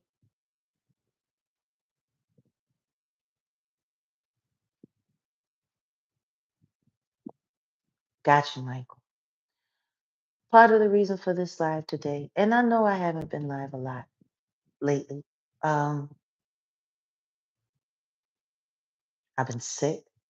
I had a sinus infection. I'm just starting to get over, and I needed the rest and I needed the time to recuperate.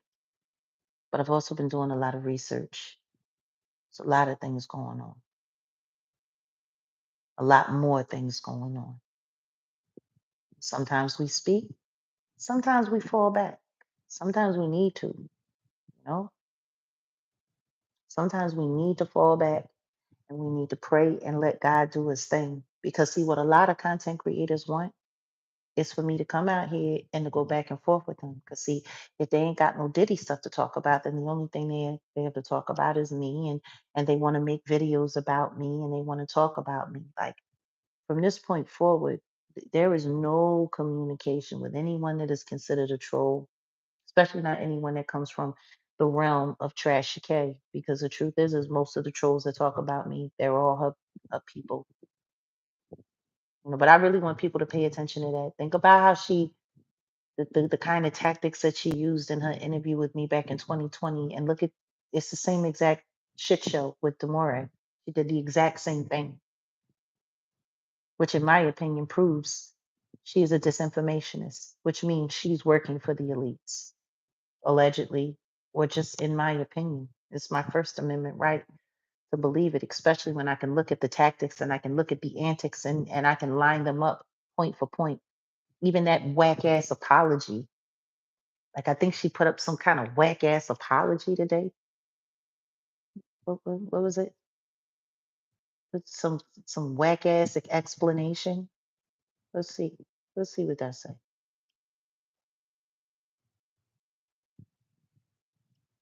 Yeah, yeah. She put up a post. Like it's like it's that obvious that she is what she is, that she literally had to put up a post to acknowledge her foolishness. What does this say? I know y'all felt like I didn't believe.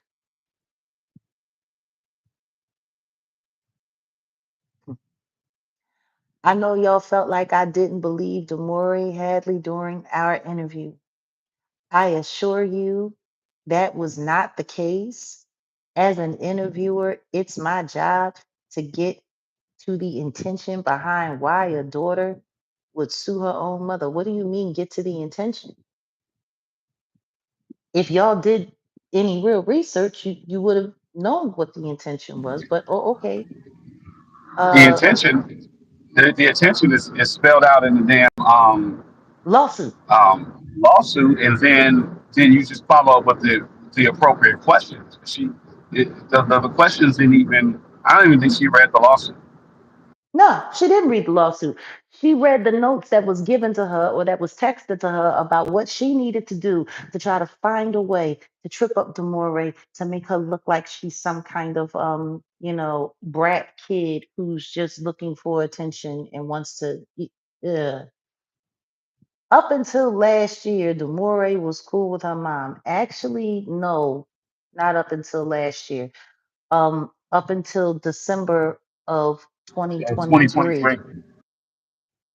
So it's been over a year. Uh, and things were strained before then. That was just the I'm done with you point. It's just it's the gaslighting nature of this whole thing here. Was cool with her mom. So what changed? She made it very clear what changed. And the thing is if she had a look at episode 1 of the Demoree Hadley story, defending your freedom, the Demoree Hadley story, one of the first questions that I asked Demoree was, what, when did their relationship become so volatile? That was like the first thing I asked.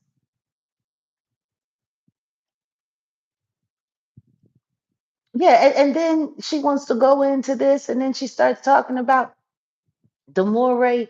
What is this? And after interviewing Demoree, in my own opinion, I've concluded that if something drastic were to happen to her mother, Demoree would forgive and forget. Really? How did you come up with that? Yeah, how did you come up with that?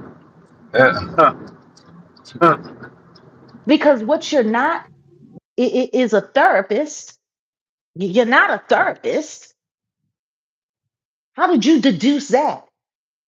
What gives someone who sits around and lies on women like Jaguar Wright and lies on Cardi B, lies on her child, saying that her child had the herpes, the herpes, and that she got it from childbirth? Like, how do someone like you who has no idea what the truth is deduce in? Yeah, whatever. Okay, it would forgive everything. Okay, remember, this is mother and daughter. What does that mean? What exactly does that mean? She's absolutely right. It is mother and daughter. So there's no response. Like there is in none of this does she ask for Desiree to take responsibility for what she's done to her daughter. This is all about Demoree kissing up to her mother. This is not about her mother. Where were they? If you were going to go into the whole, oh my goodness, we need to get this family back together. Oh my God, we need to do this and we need to do that. Then when are you going to hold the mother accountable for any of the things that she did? Because that's the one thing that I don't think happened in that interview, did it? At any point, did she hold Desiree responsible for lying to the police? Like, not at all. No, oh, well, when you're a parent, and you work so hard to give your children a life, it really incenses you when they're not interested in everything you've done for them. Done for who? She dropped this child off on the doorstep at 9 months old. She wasn't even around to Oh, see her first two. you didn't even hear a question. You probably wasn't What? there when she asked her, well, something to the effect of, well, to me it sounds like you're just a spoiled kid. Blah blah blah. It's like, wait, what? That's why I said she. Man, How is she spoiled? This girl worked, her and mm-hmm, her husband, bootstrap, went to mm-hmm. college, created their own way, didn't ask for anything. Matter of fact, all of the things that she received from her mother pushed on her.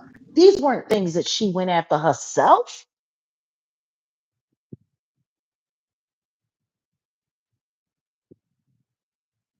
Almost, Auntie Leah, she's almost worse than them. Almost worse than them. But this is the thing that cracks me up because this is exactly what Trasha does. Every time she knows that she's getting busted for looking like exactly like what she is, she pivots and tries to blame it on someone else. Remember, this is mother and daughter, not Nicki Minaj and her mother. What do you mean? What does Nicki Minaj and her mother have to do with any of this? What does Nicki Minaj relationship with her mother have to do with Demoree and Desiree? What does any of that have to do with any of it? What she, what she may, what she might be trying to do is put that out there. So, you know, there's a few people. There's people who haven't seen the interview. They see that post, and oh, I'm gonna check out the interview because of what she's saying. Which Nikki ain't got nothing to do with. Nikki shouldn't have anything to do with Damore's story She doesn't have as anything to far do with the as the Murray story. lawsuit. Nothing, Doesn't have nothing, anything to do with the nothing. lawsuit. And regardless of Demoree's lawsuit, what does that have to do with Nikki filing a lawsuit? Absolutely nothing. Nothing. Like what was it? Yeah, it's the gaslighting of it all. And see, this is why we have to keep this story alive. This is why I'm asking this community to please, because we have some more stuff to do. We're going to be doing some more deep dives on some of the other participating bad actors that help bring these terrible things forward. But look at it all. Look at Tasha K's interview. Look at my interview. Look at BJ's interview. Look at the interview with I'm sorry, what's his name? Xavier. Look at Yeah. Xavier's interview. Look at everyone that she was able to talk to before she wasn't able to talk anymore. Just know that that's the focus of the channel. That's been the focus. We said this weeks ago that this is a story that we're focusing on, and we have more stories about impeded justice and defending your freedom that will be coming forward. We're going to be doing more exposés like these, but right now we got to keep fighting this thing to the front. Please get your memberships. Please subscribe to the channel. 100,000 subscribers, it gives us a better reach in the algorithm. And I want to thank everybody for the almost 700 likes. And replay gang, please come through and act a fool. for the almost 500 people here. If you haven't hit the like already, please double tap the screen, hit the like. But let's not lose Demoree's story keeping up with celebrity gossip.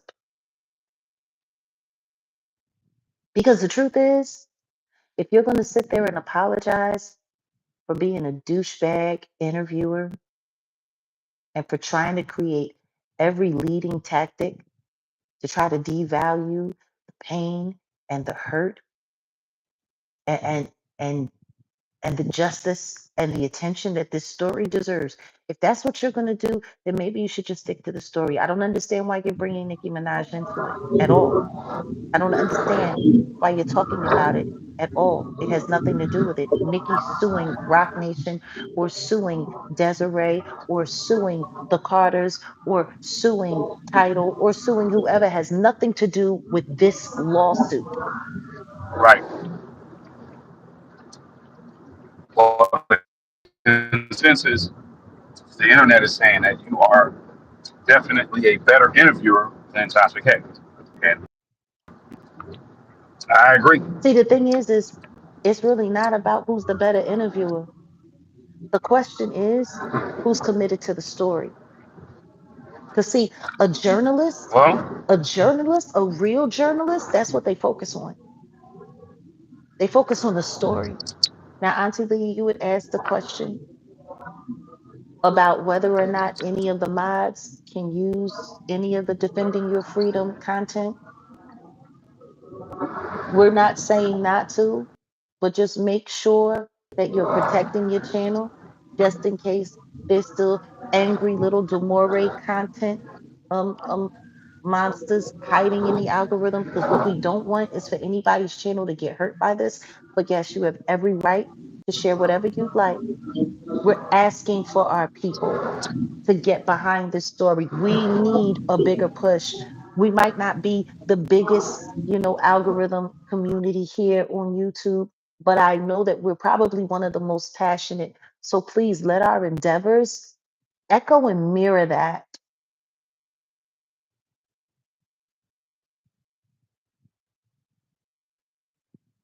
You know, we're gonna see because right now, I really want to go and take a look at whose channel is being intimidated for sharing this story and whose channel is not, because that's also very telling as well. Very telling. And before we go, there's a lot of things that are happening here, and there's a lot of hate, there's a lot of vitriol, there's a lot of foolishness. And when I say foolishness, I mean foolishness.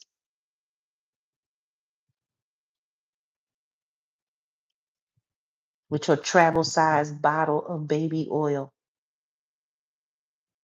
I think people keep forgetting that once that was exposed,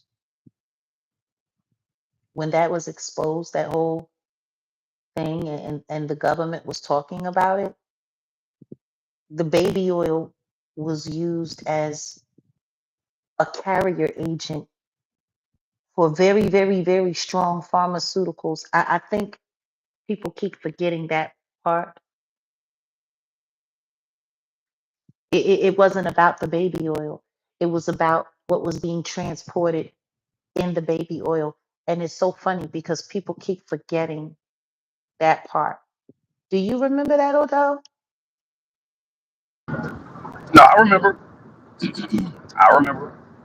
Now, I'm not going to say the three letters that they were saying that it was because I'm not trying to get the channel struck or anything like that. But that baby oil was being used as a carrier agent for a much more strong, controlled pharmaceutical substance, which makes that baby oil a symbol of of pharmaceutical and people up, which means they couldn't possibly have any consent because they're impaired. Yeah, it starts with G.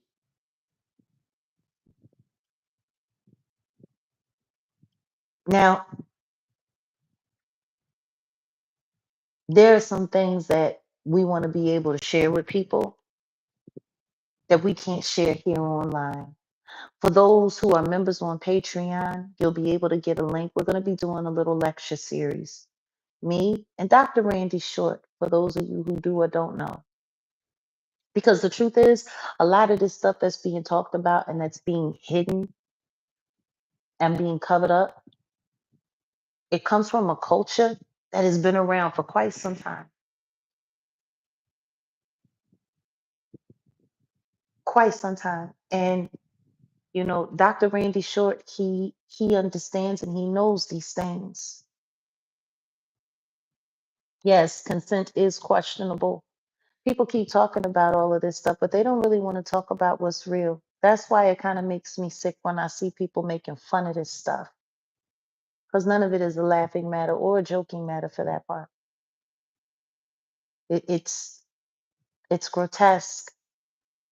For anybody who thought it was a good idea or fun to sit around and make fun of the situations and doing their weird little live reenactments of this, that, and third, and so on and so forth. Like all of it, it's very strange.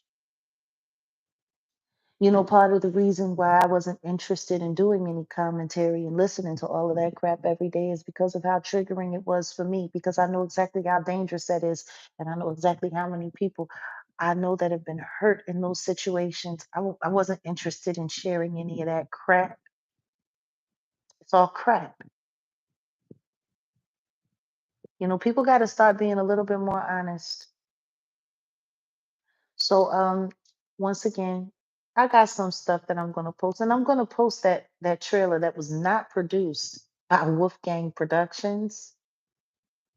That, in my opinion, could have been a little better. You got your camera. Oh, there you go. Could have been a little better. You're still on mute. Yeah, I was saying, don't blame that on me.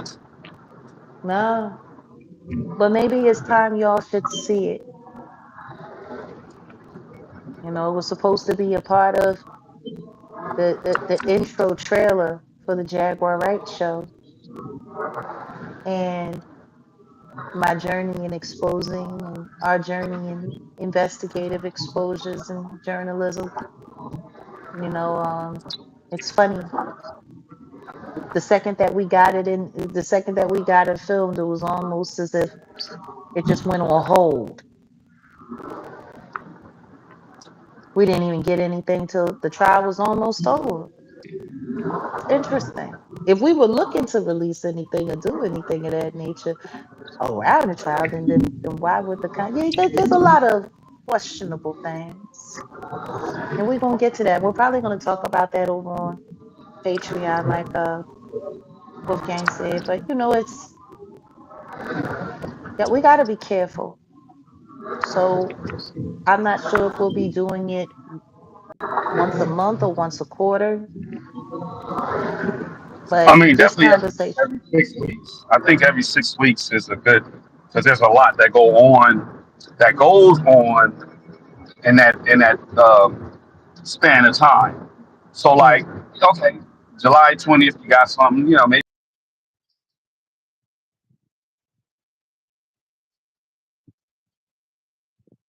even I think they're now saying, as far as the Diddy thing, the what do you call it, the sentencing. There's going to be a lot in Oh, between wait that, a minute. and I'm already just reading the tea Mother of leaves. Mothers, she says, "Hi, Auntie. I got an invite to the Zoom lecture, but it mentions a Cash App address. Is that email legit?" Who's that? Mother of Yeah, Mysteries. that's legit. It's legit. Yeah, Yeah, yeah, yeah. That's legit. It's legit. it is You can legit. go to the website too. It's a lot. Yeah. Well, I'm going to be posting the flyer in the community wall after we log out of here. We've been here for And a if you're a little while. member, Hmm.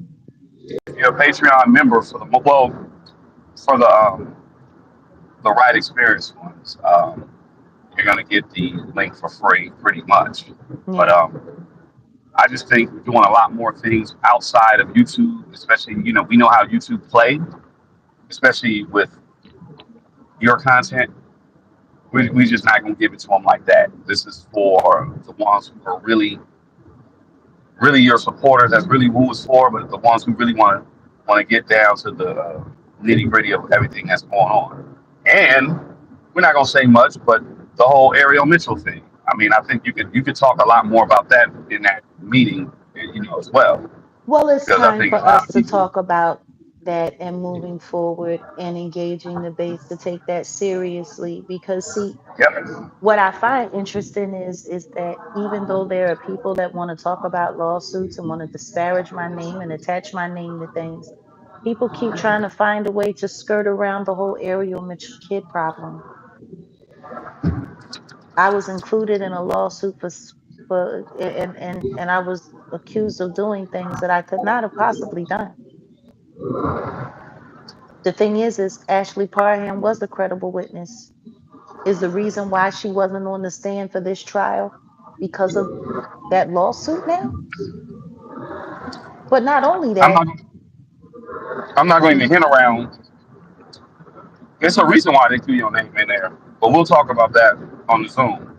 We're not. We shouldn't. I'm not going to hint around why or who, but I know we know. Go ahead though. I'm sorry. no, but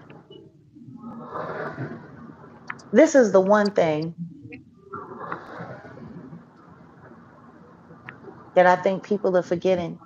In that lawsuit, they tried to list me as a Diddy employee. Yeah. They said that I was a part of his criminal organization. They literally tried to sell that. Matter of fact, TMZ was more than happy with running with that story. Were they not? Yep. Like TMZ literally ran with that story.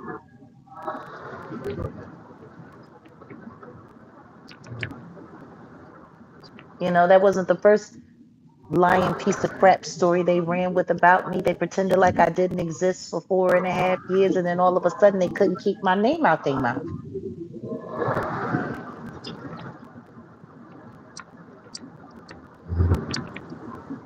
But they listed me as an employee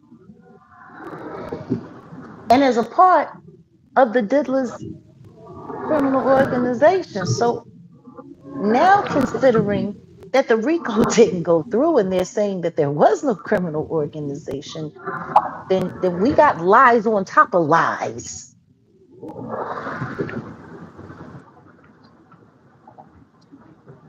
Thank you, ACG. So was I included in that lawsuit legitimately?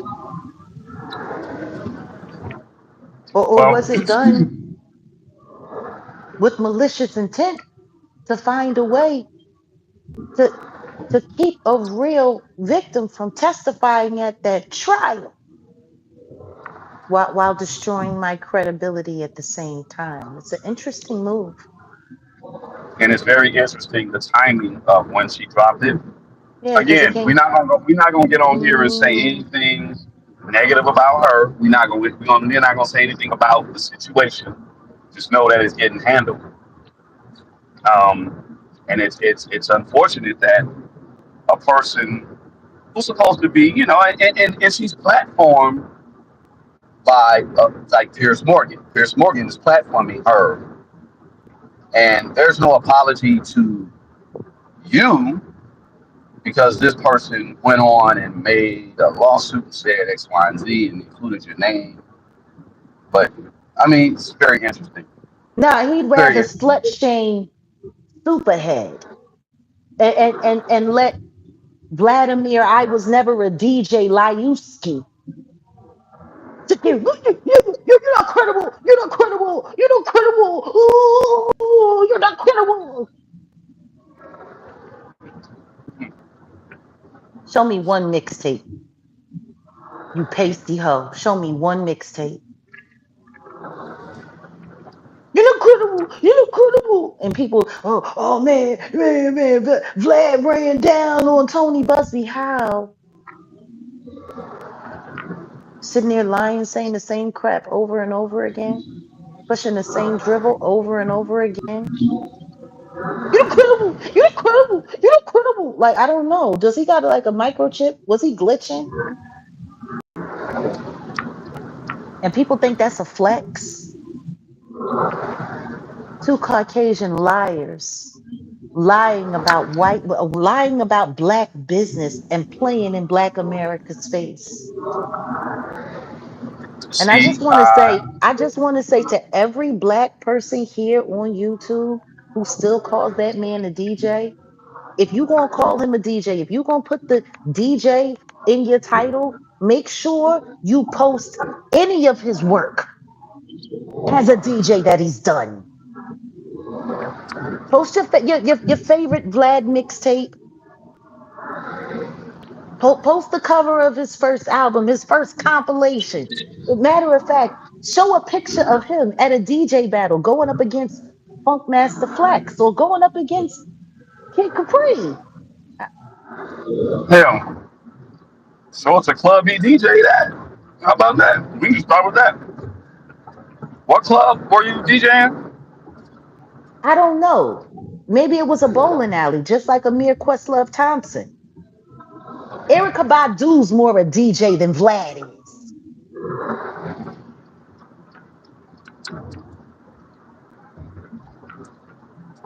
Because that's where Questlove started DJing. He was at the bowling alley.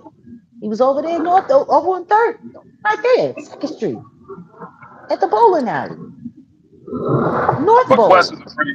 Quest is a dope DJ though. I'll give him that. He's got a hell of an ear. And yet, He does.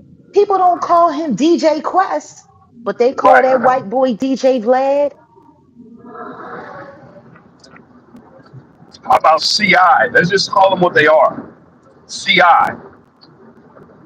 Confidential informant, glad. I don't know Confidential informant academics. how many people have lost their lives after doing his show. Maybe we should just call him a death jockey. Maybe that's the DJ he is, allegedly. Like, I'm sick and tired of all But of you. All I want to know but from in, Lord Jamar is exactly how do you feel after letting that liar bend you over? You're actually an MC and you're bowing down to a fake DJ.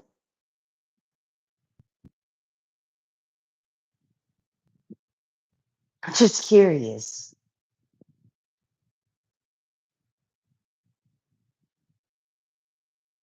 A real MC bending over for a fake DJ.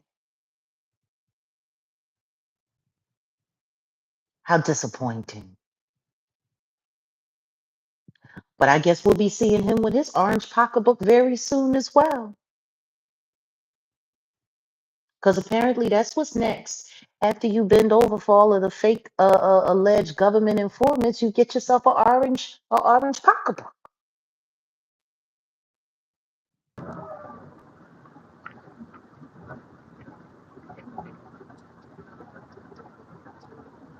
Maybe the next time you go live in front of that pool that we're not even sure whether or not you own, because we don't know if that was really your house while you was calling yourself trying to flex on people for calling you out for being a sellout. Maybe the next time you buy that pool, you can have your little orange pocketbook with you. Lord Jamar, straight trap. Why don't you just tell the truth? You went after Vlad, YouTube got mad, they started turning down your monetization, and checks started dwindling up, and you said, Uncle. That's what you should call him. You shouldn't call him DJ Vlad. You should call him Uncle Vlad. well, again, let's what you got to say about um, Lord Jamal. We got to investigate that. I don't like the bad association either.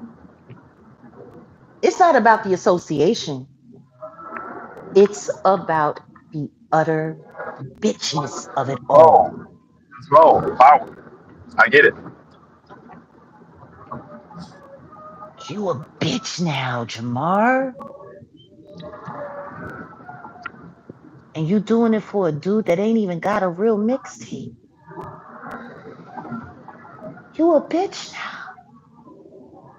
That hurts me. I love Brand Nubian. But then again, why should that matter to you? The saddest part about it is this is almost making you like the new Talib Kweli.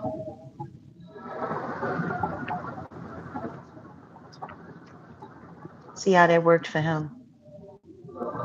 Enjoy your Uber Eats. I'm sorry, I can't. I cannot sit here and play around with fake black revolutionaries whose need for revolution dries up the second that they can't order Uber Eats on a regular basis. Like it's the lack of discipline for me.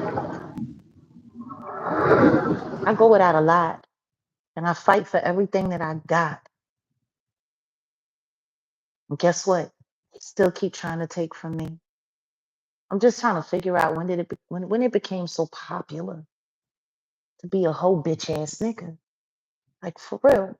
Like a whole ass nigga. Just just a hoe.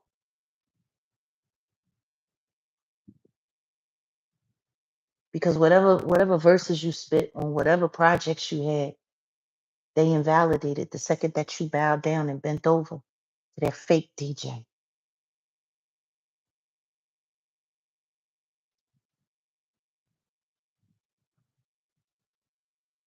Hmm.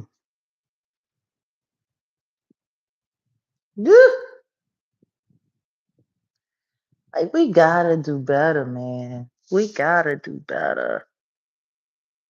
It's just, there's no yeah.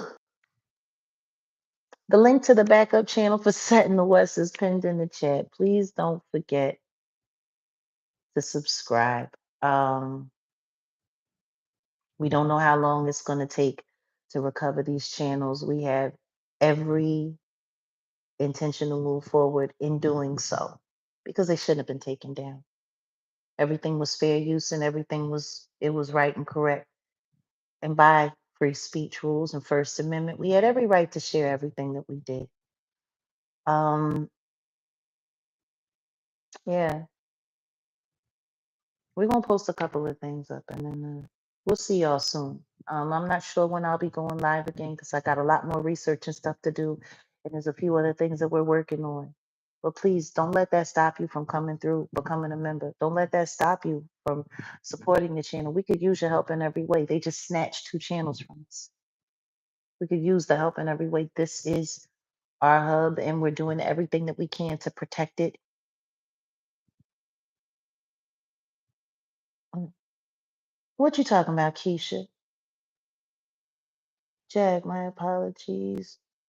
You got me over here rolling on the floor. Honey, I'm just keeping it a buck. Just keeping it a bean. That's what I do. That's what I've always done. But we are a family, and there are so many of us. And as you've seen, the channels, our people, we make sure that we keep dropping the links in the chat and keep the truth line tight. Keep it tight. Keep the lies out of your algorithm. And don't believe the hype. You know, there's a lot of people that would like to have a lot of things to say about me. You know, okay, nobody's paying attention. You're not going to get any response. You're not going to get any action. You're not going to get anything. But what I will be doing is the next time that I do go live, we're going to be having a conversation um, about all of the fake Diddy people that were here, posted on News Nation, posted on Pierce Morgan, posted on Sean Atwood, propped up to just taint and destroy the jury pool. Who knows? Maybe part of the reason why some of those jurors, if they weren't bribed, had such a hard time believing the facts and the evidence of what they saw was because of all of the crazy things that they heard come out of Lamisha Fuller's mouth, or that they heard come out of Adria English's mouth, or that they heard come out of the Courtney Burgess's mouth. Oh God, Courtney, Rocco Fowler, just the clown show, Yeah, Chris Todd. How's the how's fraud. how's that lawsuit going against Joshua Ray?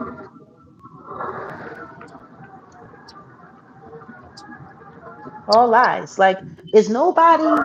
Because see, part of the reason why Demoree was gagged, the reason why she was gagged, was because her mother was accusing her of going to the press to try to taint the jury pool for their upcoming trial. So she didn't want Demoree being able to speak anymore because she thought that what she was saying was going to destroy their upcoming trial next year. Well, then, if that's the case, why didn't nobody from Diddy's team make sure that Courtney Burgess was gagged? Why didn't nobody make sure Ariel Mitchell was gagged? Why didn't nobody make sure Lamisha Fuller was gagged?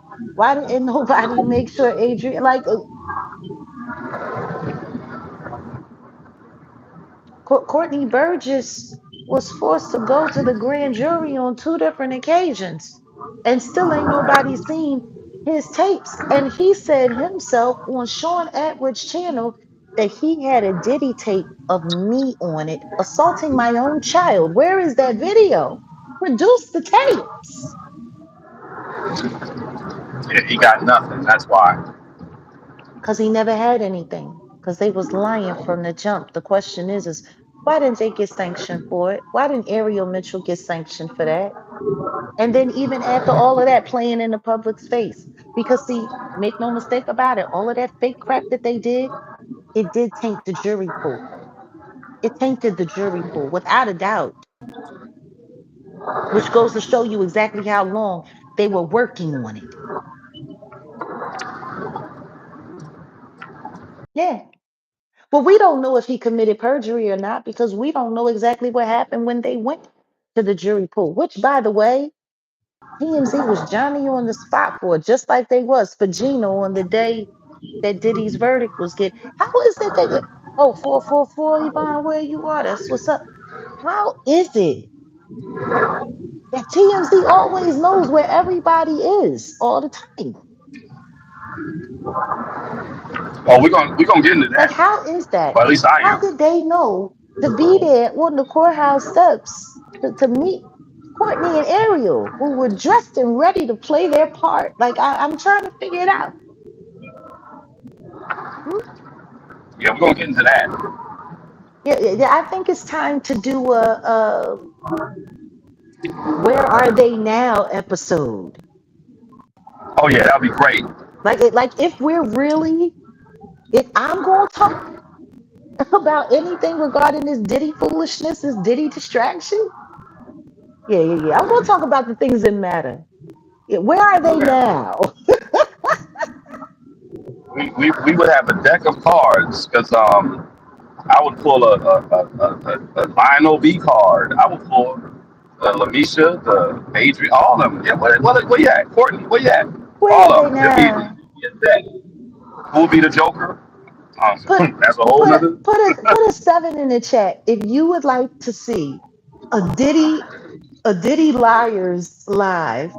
Where are they Oh now? man. The Diddy Oh man, I'm in Liars. for that. I'm in for that. Where are they now? Who would like to see that here on the channel? Because we can do that. How many people would be interested in a the Diddy Liars? Where are they now? Oh man. And the testimony of Lamisha Fuller. Let Mm, me prompt that. Let me prompt that up. Garfield coming in with his cow. yeah. And she was saved by the mermaids after she dragged Diddy out of the burning building. After hearing months of that, and let's not forget millions of views these videos received.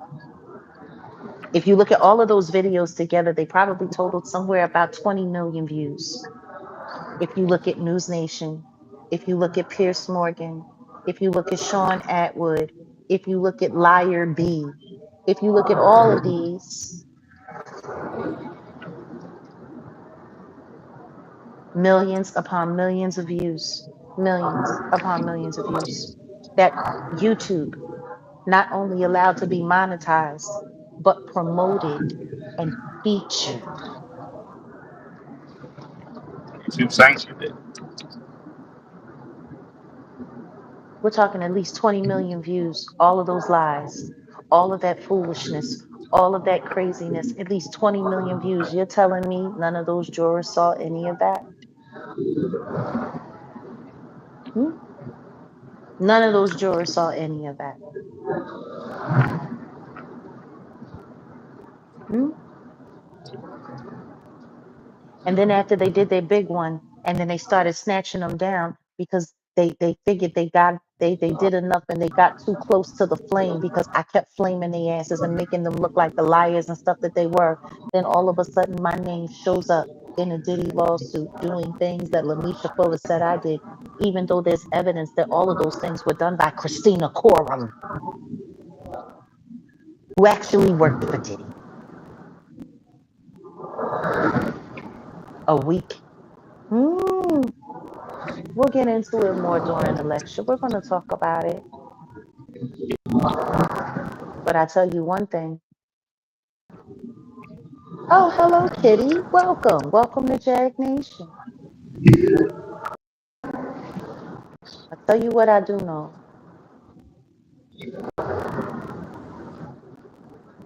Y'all better stop platforming that weirdo Ariel Paddington Bear. Y'all better stop. Jag, Jag.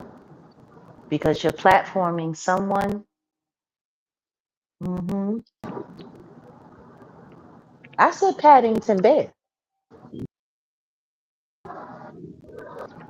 Don't say nothing about her.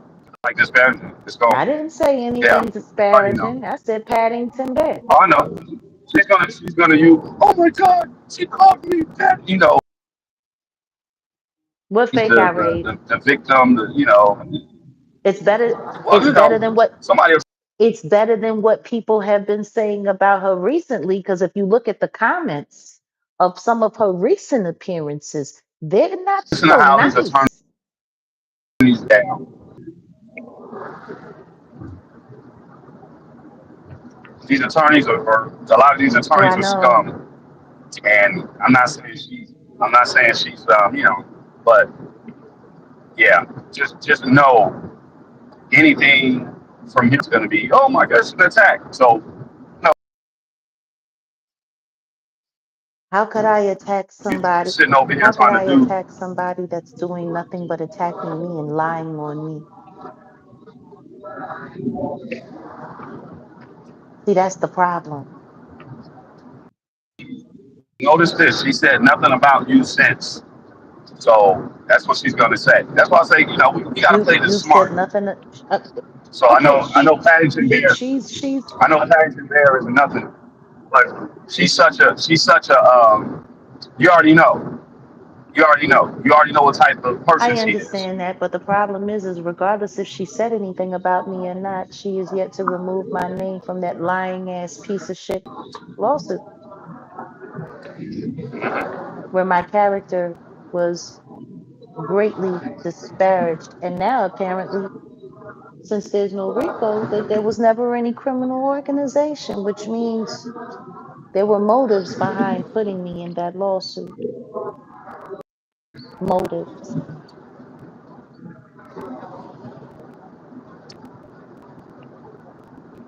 Yeah, it's funny how comfortable people are with lying on me and lying on my name constantly and consistently. Trasher, Trasher the Grouch has been sitting here on YouTube trying to convince people that I'm mentally ill for 5 years. And when she had to stop doing it because it was starting to look a little liable, crazy, and jealous, she just got all of her little weirdo friends to do it. You want to know what? A lot of people are forgetting that right after that interview, she got mad because she lost all of those subscribers. People got to see her for who she exactly was.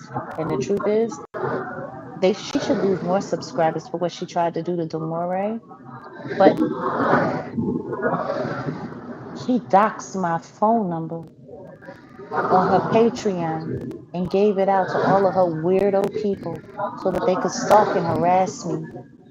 And that's a proven fact that she did that intentionally because Michael Braggs Jr. got my number from that broadcast and live online with his audience watching called me and and pretended to befriend me and warn me that Tasha K was out to get me.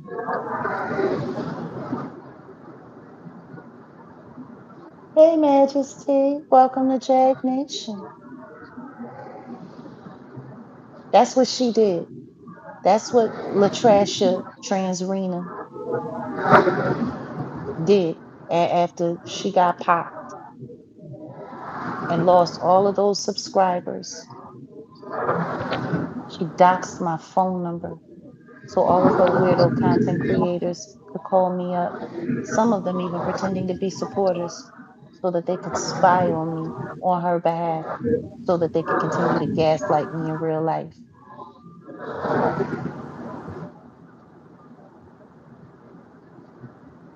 Yeah, kind of sick, actually, really sick. Because that's what they do when they don't get what they want and things don't go their way. They get all of their little flying monkeys. But she is a class A narcissist. No wonder she was sitting there defending Desiree. They have a lot in common. They're both narcissists, and neither one of their daughters like them because her daughter don't like her either. But then again, she didn't give birth to that child. She only gave birth to that boy who's living in Africa. But I guess that happened after I sent those videos of her being very inappropriate around minors on New Year's Eve to CPS in Georgia. Like it's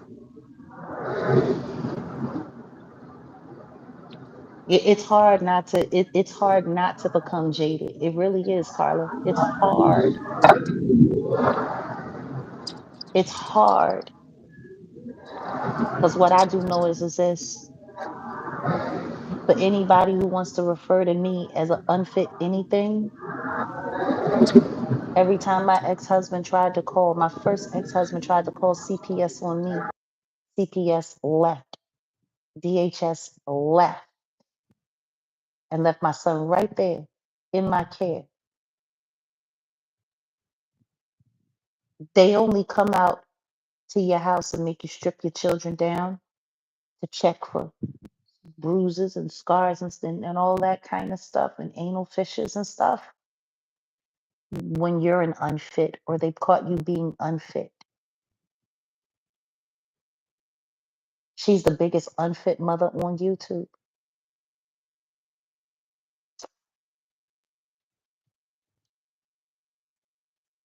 And you did a whole video crying about it. So do yourself a favor, Latrasha. Just you stay on your end of the yard. And let's make sure that we're paying attention to the views that she's getting over there on her channel because everybody else got suppressed.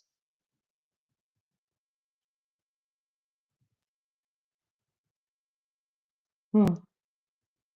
Interesting. So yeah, is there anything else set?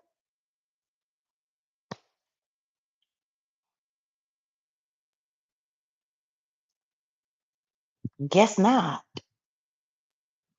So yeah, like I said, we're gonna be uploading a couple of things in a bit, and we're gonna be posting a flyer to the lecture for those who want to be able to have a more in-depth conversation about a lot of the stuff that's going on the backdrop. I'm going to do my best to come through a little bit more often, but let's remember this is a members only platform. Oh, 777 on the likes. That's what's up. For all 400 plus people, almost 500 people that is still here, we want to thank you. For all of the people that have come through before now, we want to thank you. Wait a minute, somebody over here talking about they got a question. Who is this?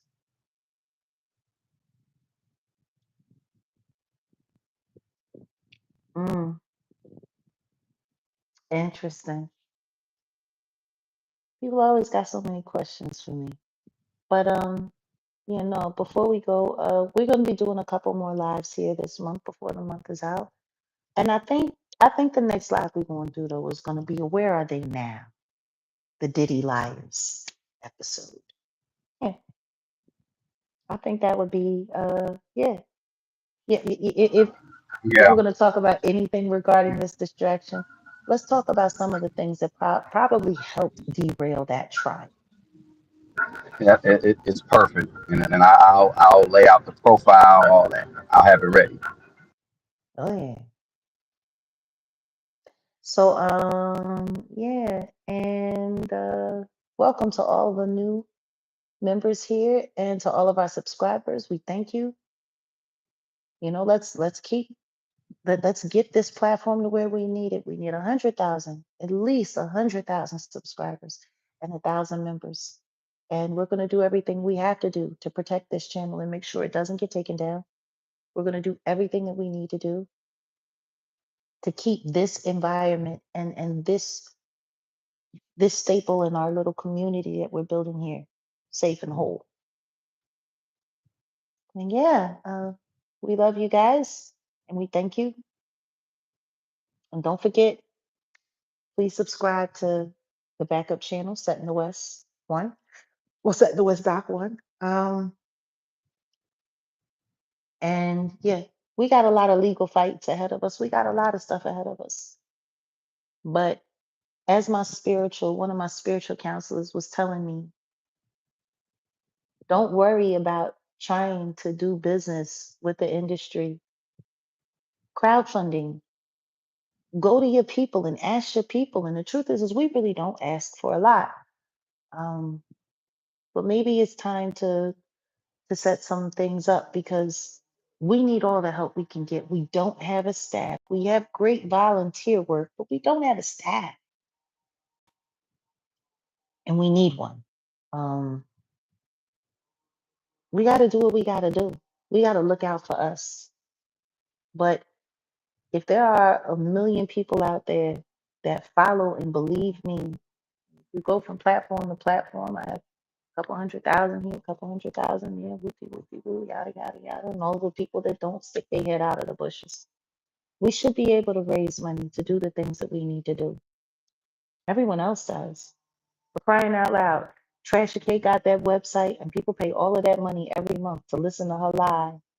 Why can't we have the same kind of Patreon community so people can come and get the truth? Like my spiritual advisor said that he was like, you need to go to your base. You need to ask your base.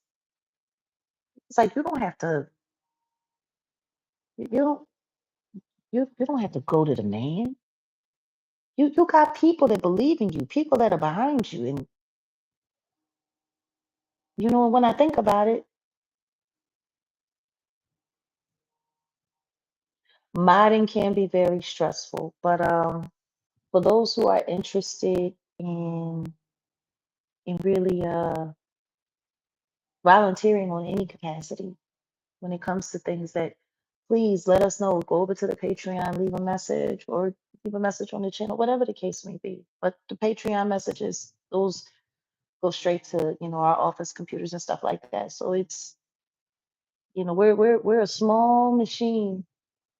We're growing every day, but we need all the help we can get. Because the truth is, this is a lot. And when you take on stories that attack the pride of companies like Rock Nation, they have billions of dollars at their access to destroy people's lives. Can we get hundreds of thousands to help us fight to protect them? Well, no, we'll see. But Yeah. Yeah. Oh, you sent me a message on Cameo? Yeah, I haven't been over there. It's been so much going on. I haven't even been over to Cameo.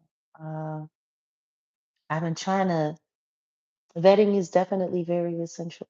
We have to vet people. We have to vet everything that we do.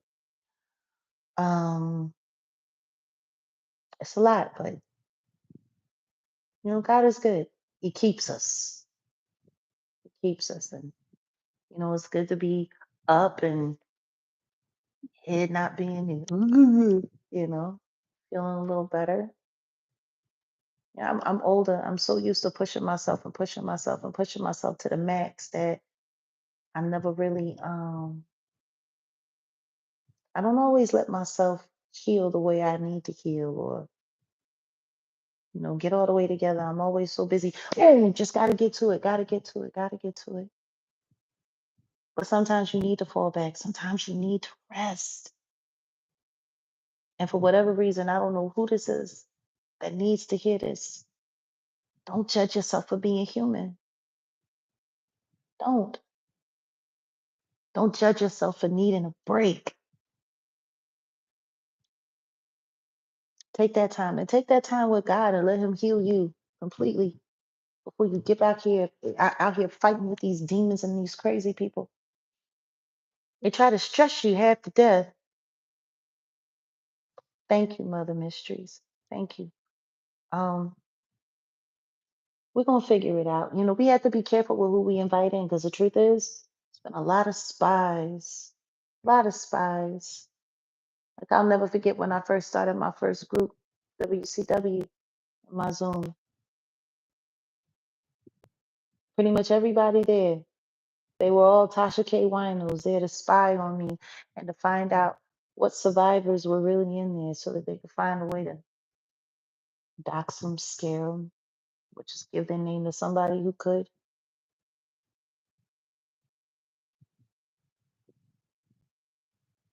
Yeah, we all got to find a way to stay closer to God because that's the only thing that's real. And if y'all learn nothing else from this trial, know this: they did all that lying, and they did all that scamming, and they did all that scheming, and they did all of that, all of those intimidation tactics. And guess what? 4th of July came and went, and his ass was still sitting right there in MCP, sitting right there. See, that's the thing that lets me know that God is real. While everyone was sitting there, oh, he's innocent. Oh, he's not guilty. He's not guilty. Oh, he go home. Oh, and all these people doing all of this weirdo partying. And his ass is still sitting right there. You want to know why? Because God sat there and he let y'all do what y'all needed to do. And then he said, no. Look at that. Y'all got all excited. Y'all got all worked up. Y'all running around here. Y'all still so blasted out of your mind. Some of you that you're still putting up thumbnails, that you're still talking about he's not guilty. Yeah, he's not guilty of those things, but he is guilty of some things. And guess what? They're felonies. He's guilty of something to start. What makes y'all think God is going to be in a rush to do his work? It took almost 30 years to get that animal to this point. Let God take his time.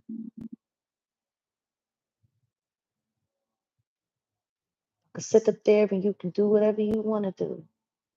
Yeah, people talking about, he ain't guilty of nothing but being a pimp. That's illegal too. Pimps go to jail all the time, and sometimes they go to federal prison. That's a crime still. It's funny though. He wasn't running around calling himself a pimp before now. He was calling himself a CEO of a business.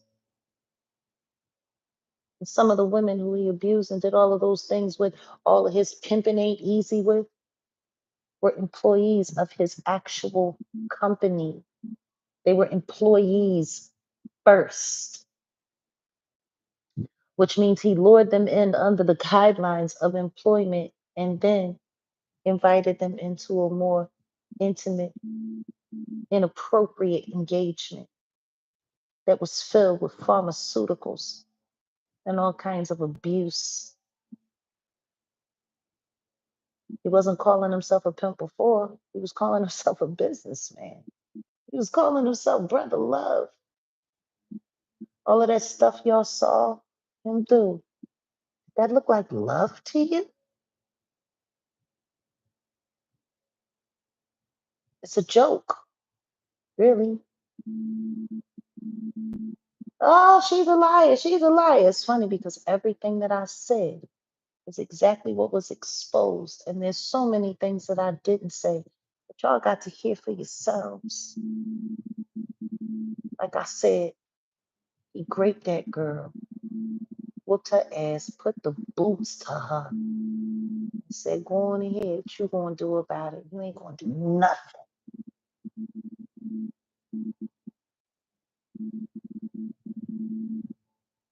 And then that video dropped on my birthday, May 17th, 2024. Y'all watched him do exactly what I said, and you have the audacity to even think about calling me a liar. I didn't have access to that videotape. I saw that videotape same time y'all did, yet I knew about it. See what I'm saying?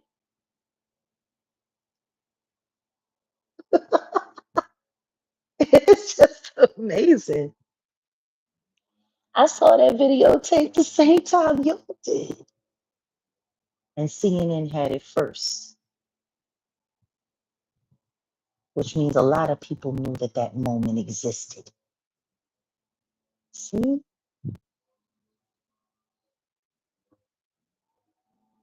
All I know is when that bail got denied, and then they went back for that bail hearing, and the lawyer said, oh, yeah, we'll wait until October. That should just be that should be enough to let all of y'all know God finna cook.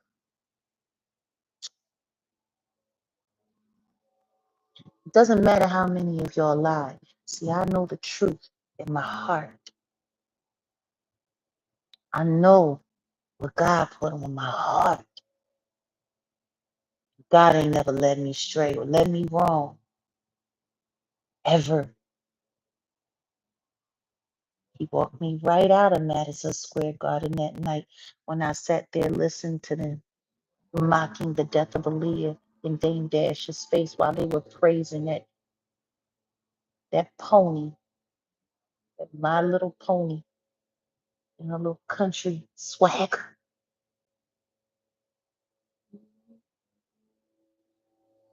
Walked me right out. Nobody even knew I left. All it took was a Gap sweatsuit and some 5411s to disappear me right there in the midst of all of that at Fade to Black at Madison Square Garden. And I walked to the taxi stand. Went back to my hotel room to recuperate because I was sick that night too. After being treated by Mr. Carter's personal physician. I wish I had been smarter back then. There's no way I would have let his private doctor collect my DNA.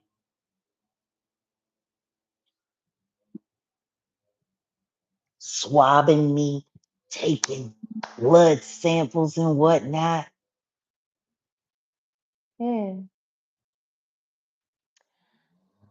Whoo! Y'all tried to force the world to say yes. Y'all tried to force the judge and the jury to say yes, and God still said no. Keep dancing like idiots. Keep praising that deviant. Go on ahead. Keep trying to make him somebody good. God's gonna keep playing in your faces too. I don't know what it's gonna take to get y'all to realize But 10 million people could lie to my face. It don't change what I know is in my heart. Can't nobody make me unknow the truth. And the only people that can are people that you worship. That's it. The only people that can make you change away from what God told you are people that you worship. Think about what I just said. People that you worship, not me. You ain't gonna see me buck. You ain't gonna see me cower. You ain't gonna see me fold. But go off. Keep lying. I sleep very good at night, every night, with the truth. While y'all stay up all night thinking about what new lie you gonna tell to try to convince people of some stuff. On ahead with all of your little weirdo witch hunts, hunting each other down, chasing each other down, lying on each other, doing all of that stuff. You're doing it all for content because you need the money. You're pathetic. God provides. Always has for me, always will. God can even make my enemies provide. Always had, always will. I lose no sleep telling the truth. I promise you that. I might have a nightmare from time to time, but I ain't losing no sleep.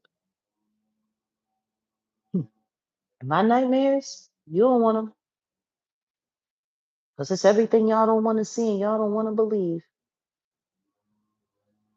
On that note, my name is Jaguar Wright. It's been cool kicking it with y'all. I've missed you. It's been good to be here.